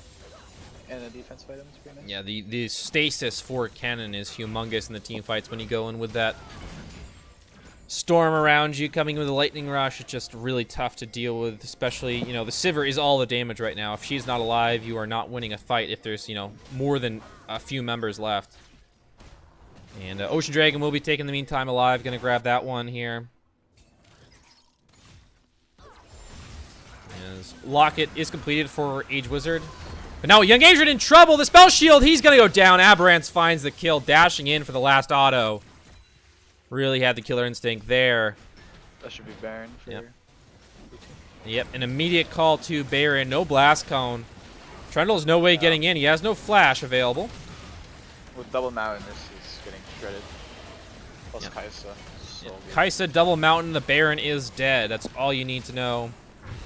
Good Weaver's Wall coming after Taylor to block out any chance of Inferno doing Should be a mid lane turret, though. At the very least, Inferno gets something back, but maybe even not that. Babs coming in to try and clear out the wave here. Demolish, though, will secure it. So one mid lane turret is taken, but that's only the second turret gathered here for Inferno.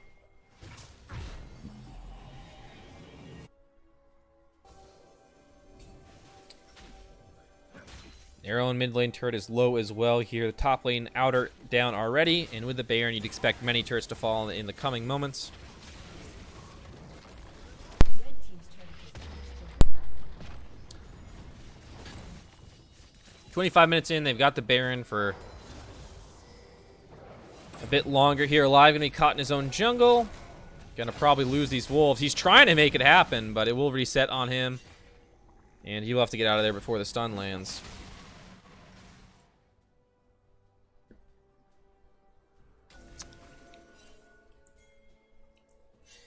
Third item completed here for Young Adrian with the rapid fire cannon. Aberrance working on his third item. Will be a Zeal item. Unclear which it'll be yet, but we'll see in a few moments or so.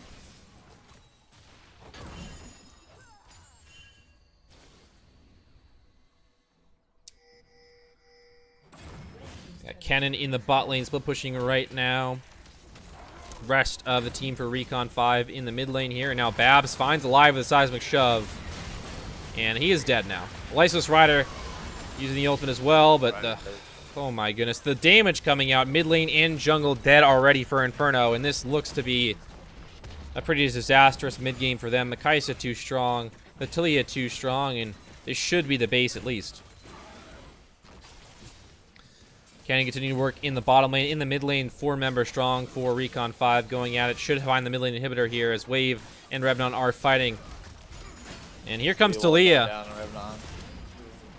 Revnon will flash over the wall to get away here. Uses the ultimate in the flash. He survives, but should lose the turret. And there you go, the inner down here. So already one inhibitor broken. A second looks to be on the menu here for Recon 5. They have a second wave reinforcing and should be able to push momentarily. Waiting for Fujikawa's Mormogs would probably be advisable here, but that gets reset once again by the Visions of Empire. And they're just going to back off.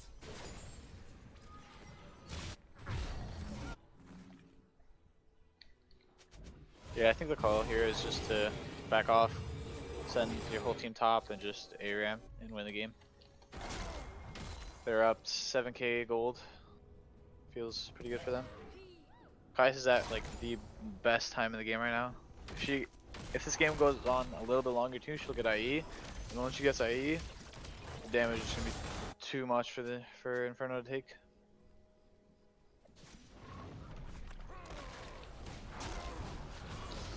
Certainly Oh. should be. I guess they thought it'd be a good idea to send Kennen into Mundo and then 4 bot, or yeah, that's fine. I don't know about putting Kennen into Mundo though. It doesn't really do anything. Perhaps just wish to pressure a second lane, but probably won't gain much ground there. They're probably waiting for the Kennen ulti to come up as well. I just noticed that. TP available for both soul laners on both sides.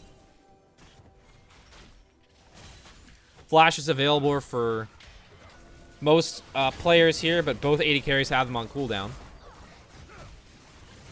Runin's completed on that Kai'Sa, as we mentioned earlier here, which means the wave clear even better.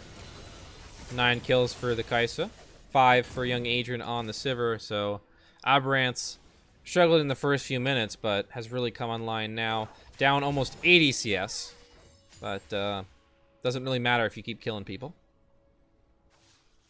QSS purchase for young Adrian. Revnon going to go ahead and get aggressive on Wave here. He's down a level, but it doesn't seem to deter him one bit. Yeah, and, Wave will probably die if Revnon keeps hitting these axes here. Flashes away, Talia comes in. And the Talia wall too. Wait, that Yeah. Talia wall is so long. Level 16 Talia wall. Holy. From blue buff to red. Got some wall envy there. Yeah, I don't really understand this. Why they sent Kennen top. I feel like they could have just 5-man bot and won the game a minute ago. Don't want to do it too quickly. You got to savor the victory. Why end it now when you can end it in 5 minutes? Because in 5 minutes, I feel like in 5 minutes the game changes completely. Because I mean, not completely, but like it's there. Like Inferno's team comp is just so much better at scaling. I feel because like Talia is eventually gonna fall off, but we'll see. Looks like they're just gonna wait for Baron and play slow, which is respectable. It's fine. Well, Age Wizard looks to go in here. He's found the hook, but Wave and Astral Horizon have disengaged. And that'll be that. Now Vision Wars begin here as all the control words get put down. Quick catch. Vision of Empire misses though on Astral Horizon. Swain right now only has 2 items. I just noticed that. He's got Rod of Ages and Rel. That's the only 2 items he has. Now Revnon maybe caught in the brush here. He's going to be stunned up and just CC locked the entire time. The Grievous wounds. Babs finds the kill. Oh, big ultimate from Kevin over the wall. Cannon just destroying everyone. Fujikawa. Young Adrian able to flash away, but I don't know if he has the damage. The stun's coming through. The heal used. He might be able to kill. Yeah, there he goes. Back. Inferno firing back here. They find 3 kills alongside that 80 carry.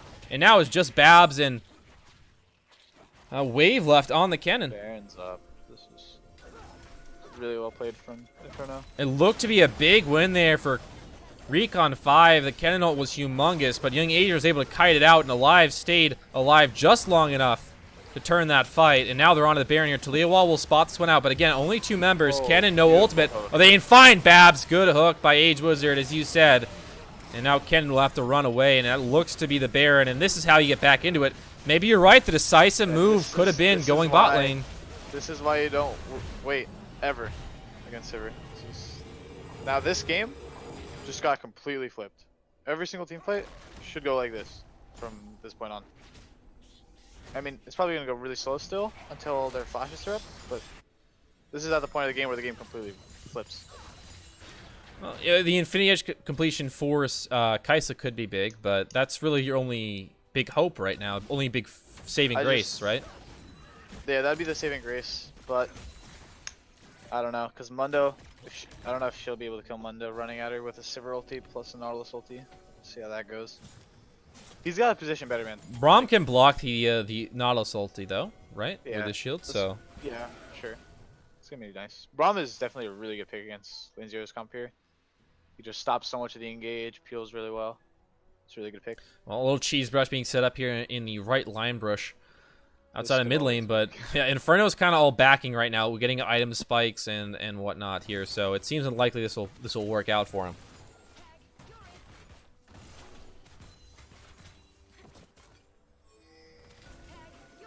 Revnon coming in. He's got a ward of his own. Neither team knows each other are here. Well, actually, no, they know Revnon's there because they had a ward on him, and now they're... Oh, they found him! Face check. There it is. They face checks, that and actually Revnon worked. will die. The patience pays off. Cooldown. That might just be game if they run it. Wait. Yeah, that might just be game if they run it straight Well, the down. inhibitor is still up. This is actually going to be a bit trickier than just walking down mid lane. Yeah, Was Sivir wave clear? I don't know. and Baron minion. Yeah, right, this. right, I don't right. think you're right. I think I'm It was right too for hype. once. It was too hype. Yeah. I saw 50 seconds and I was like, oh wait, they just run it down mid. Never mind. It doesn't work. I rarely am right about things compared to you, so I gotta have my moments, you know. Well, here we go. There might be a fight though. Oh, the Talia wall The going. Talia wall kind of works against their own team right now, trapping them. They have to hop back over here. Stone plate was used by Fujikawa, and now... It seems like they're looking for a flank TP with.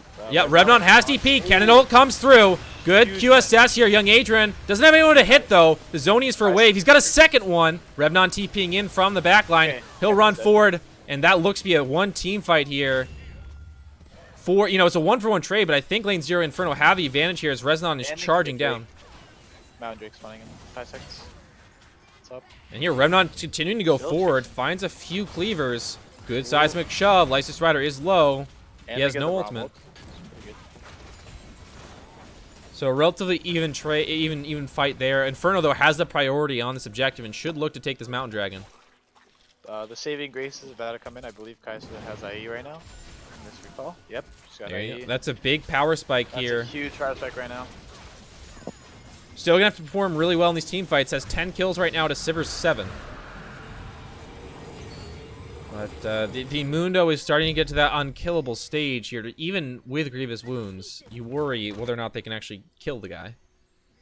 Yeah. It's very. Yeah. You're not gonna get another death brush play like that. That's for sure.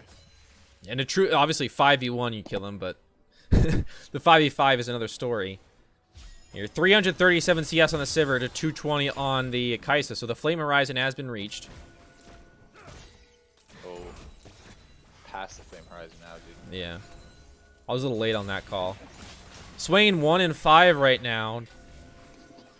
Mundo 1 and 3, but they are still powerful. The space Swain provides, space Revnon provides with their spheres of influence. You can't really stand up to them directly.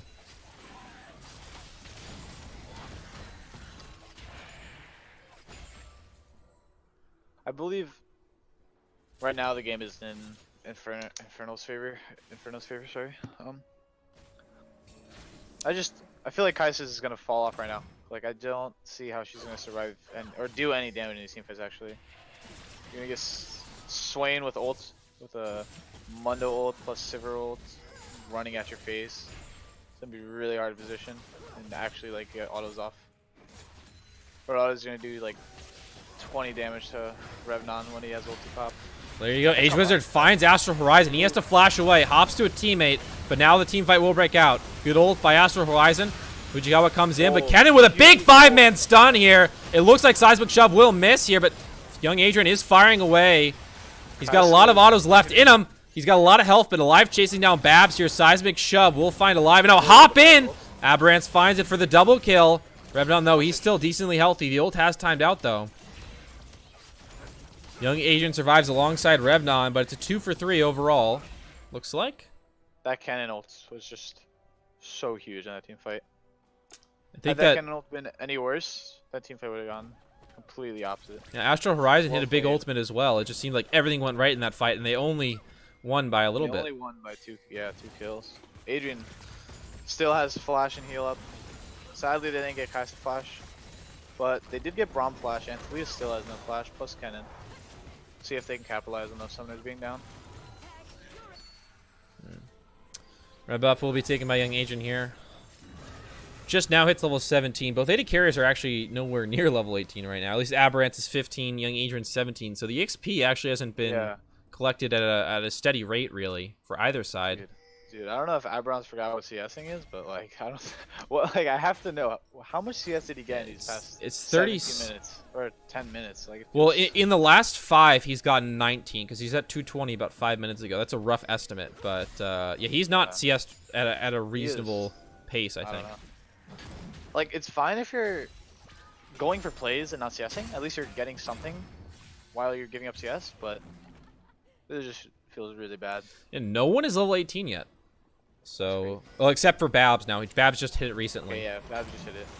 But that is one player at 38 minutes. Pretty. I mean, yeah, that's crazy actually. Right now, going to clear out some vision here. And a lot of players still looking for that fourth or fifth item. There's a lot of item slots still left open here. Obviously, some for control wards, but If I'm lane 0, I'm really worried about this call right here. Talia Cannon's ulti flash is coming in. Right up. Weaver's Wall cuts off the Baron play, and Inferno is going to be sort of corralled to the left side of this Baron now. Visions of Empire will find nothing there. We'll just miss You know out. what would have been disgusting? Had Kennen TP to that top wave while that Talia wall would just cut him off, and then Kennen could get nutty. Well, Alive will be engaged onto. The Sivir isn't here yet. She's charging in, though. The Ricochet is coming in. Wave with another big Ken ulti. Oh, my goodness. Young Adrian, that was too much damage. Aberrance goes down to 1. Oh, my goodness. That was 1 auto. Alive chasing Wave now. Wave will survive, but Young Adrian decimates Recon Looks like 5. for the Baron call here. Still very low. If Kennen TP, Kennen can't really do anything. Baron's gone by the time he gets here. Oh, he's TPing anyway. Interesting. Oh, double TP coming out actually. Yeah, both soul laners TPing. The Baron's at 15. The They smite focus comes Kennen, through. they're fine. Yeah, they can't really do much. Well, everything's on cooldown. Elder Drake spawning in 15. Lane 0 seems to have their eyes on that. Oh, Lysis Rider backing. He has TP, though. He may want to go buy an item and then come back with the teleport. Does not have any wards except for one in the Raptor area. Scuttlecrab is over, so they have vision. They will see it started. Start up. Gonna be pulled out here by Inferno. Revnon's TP should be up to in a couple seconds. Revnon will have TP. He is Elder's getting melted. It's already halfway. TP's TP coming from after Revnon. This Drake looks like it's free, man. Oh, it reset. Wait. Fujikawa is at Krugs right now. They're He's at not even gonna Krugs. go for it. Yeah. Wow, that's. So double buffs over to Inferno now at the 40-minute mark. They have triple dragon as well. Inferno's got to run it down mid and just this one's over. The team fight is so strong for Inferno right now. We gotta watch out for that cannon flake though. That is the one thing that could turn this around, I think. Yes, that is very true. But Kennen using flash last team fight means that is very unlikely, especially against the Sivir role. It's gonna be really tough for waves to find No it. TP, no flash for Kennen, but Yeah. still a possibility he makes something happen. We'll see if he can do Always so. The vision is good though. I mean, there's no way for him to really get in. A good Oh, hook starts it amazing. off. They Amazing. find Babs. That's Shut down here for Revnon. Now Astral is down. That's already 2 members falling for Recon 5, and I think that just might be the game here. They might even just dive him through the Nexus turrets, and that should Revnon taking them both up. Revnon, both towers. Great. There goes the Great. second Nexus tower. The Nexus under fire. Fujikawa with Stoneplate just melting, and he won't even go down because the game is over. Lysis Rider. Well, I don't know why he's like walking through the victory screen, but there you go. Inferno takes the series 2-0. The first game in just under 30 the second in just over 40. A bit less clean there, 29-19 in kills, but they get the win nonetheless. Yeah, man. That call to send Kennen top lane at 30 minutes instead of ARAMing bot, I think that was just the biggest throw of this whole entire game. Because, oh, it was around the 30-minute mark. I don't know if it was exactly I think it was like 30 minutes, 33 or 34 minutes. but okay. Yeah, like at that point in the game, you guys gotta finish. That's the enemy team comp is just gonna outscale you guys at that point. Yeah, they both drafted team fighting compositions here, and in the end, it just kind of resulted in, the team fights in the mid game that were going, in the favor of one composition that sort of spiked at a different time. And then all of a sudden you get to the late game, and Inferno's composition felt like it just did more at that stage.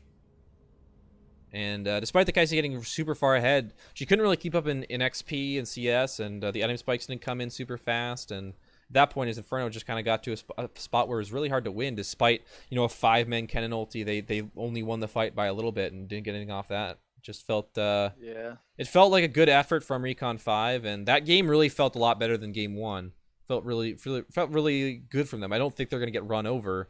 I think the 2-0 was a little bit misleading, but certainly Inferno earned that victory. I think Recon 5 definitely came in game 2 packing a punch. I feel like they hesitated mid game, and that ended up into inevitably in their defeat. I feel like, I don't know, man. With Kai'Sa and Sedge, you gotta just be on the same page and just go for these old plays. Even if they don't work, you just gotta go for them. Like at 25 minutes, Kai'Sa's got her items, she's got her power spike. You gotta just go. You cannot let this server keep scaling, and you can't let Mundo get tankier. And then like you just can't kill the enemy team at that point. I think they really need to focus on mid game. Their macro is overall clean, except that one time the sun kind of topped. That was like pretty troll. Sivir in the end. I think Adrian did the most damage, 47,000. Kai'Sa and the Taliyah very close at 42,800 and 41,000 as well. So Babs and Aberrant sort of packed a punch there, but in the end, not quite enough. Again, the kills were in their favor. The gold was in their favor for a long time, but they just couldn't close it out. And like you said, maybe it was that play, where they sent the Kennen towards the Mundo, who just kind of ran him out of that lane, and then that caused them to have to back off fully or not. But it was quite a game, back and forth, and then in the end, just felt like Young Adrian was too strong on the Sivir, and the team fights went their way. Yeah, the ricochets, man. They just hurt like OP, hell. is it time for a nerf? I mean, they're nerfing our mana cost is what I hear on the PBU server or whatever. So, I'm happy to see that, because I don't really like Sarah that much, but I don't think she deserves the nerf. I think it's just more like Yuumi Lux. Those champs are just so overpowered right now. Yeah, they played Lux in game 1, and actually that was didn't go actually that well in lane for them. I don't well, I was in game 1, so I have an inside perspective. I don't understand why you pick the Lux, right? And then you pick Ezreal to follow up. I feel like that allowed me to just be like, oh, let me just play Lucian. And then we didn't pick Lucian in the first 3 picks, so they could have banned me out. But I guess they had no idea who I was, so they left it open, and I was like, oh, this is free. So in that matchup, it's just Ezreal only can Q farm. But by me freezing the wave, he has to overextend so hard. And if he overextends that hard, he gets Sedge ganked, or Nautilus just goes in and gets a kill. And they did not play like the lane properly with the Lux pick. The Ezreal just ruins the Lux pick in my opinion. I would have done something like Lux Caitlyn. That gives you so much lane prior. Global, like the Caitlyn ulti range is huge after all the buffs and the damage. Would have been a completely different game had they gone Caitlyn, for sure. Yeah, Lux does seem pretty good with that Aftershock. Pretty much everyone who can proc it seems good with Aftershock. Yeah. Just I feel like Recon 5 just wasn't ready for my Lucian pick, I guess. I don't know. They weren't ready for They McTrump. gotta work. Yeah, they gotta work on their draft against. I mean, it was probably last minute though. I just randomly subbed in, so I don't blame them if they weren't ready for as far as my OP.GG goes. But it's fair. I feel like their mid laner played well game 1. I think but it was inevitable. Like I went like if you saw my build, I was going. What was I going? I was going fucking Cleaver, Spear, Sojin, and Merc Treads. That was all for that one Vigar, because I knew Vigar was eventually going to 3-shot me in the game. But if I go that build, he'll never be able to 3-shot me. Like I have no worries. I can dash in, do whatever I want, and I'll just have like 4k, 3k, 4k HP. Felt so good. I mean, I Yeah. could have went crit and then gotten 3-shot by Vigar, or like just she clicks R and I die. And you got the passive out of it and the tankiness. Oh yeah, that felt so nice in that last team fight. I was just dashing in like 3 times. Felt so nice. Yeah. Could have played a little bit better. Like I didn't know how to play around the box, the Vigar box, just like because I didn't build QSS. Maybe I should have, but that box just kept zoning me in team fights. It felt so annoying. Well played from their mid laner. I feel like he played exceptionally well both games. I mean, he had a Flame Horizon pretty much. He was like 3 CS away from a Flame Horizon against Licenseless. So props to him. He played really well. Well, that Pretty fun series. Lane 0 Inferno still takes it though, 2 over Recon 5 Crimson. And get a quick update on the schedule. Will be 9 o'clock tomorrow unless it's been changed. I'll just make sure it hasn't been. But it's going to be 9 o'clock tomorrow. US Army Esports versus Wasted Potential at 9 p.m. And that'll be the last match of this week, obviously Sunday. But yeah, excited for that match. 2 returning teams. I think mostly similar players, if I'm not mistaken. So yeah, excited to see those guys here after seeing a few new teams. And we'll see you tomorrow at 9. And hopefully we'll start on time. It hasn't happened yet that we've started on time, but I'm still hopeful it'll happen at some point. With that, you can find me on YouTube and Twitch. I am not Kios. I am not COUS. Pretty simple. Anything you want to say, McTrump, before we leave? My social medias, I guess, are twitch.tv/McTrumpo. And that's about it. Thanks for letting me cast this game, I guess, with you. It was an honor. Oh, an honor. fun. Wow. I'm flattered. Thank you. It was an honor to cast you as well. And we'll see you guys tomorrow at 9. At least I'll be here. And yeah, excited to see you then and excited for that match. So please come tomorrow and have a good night.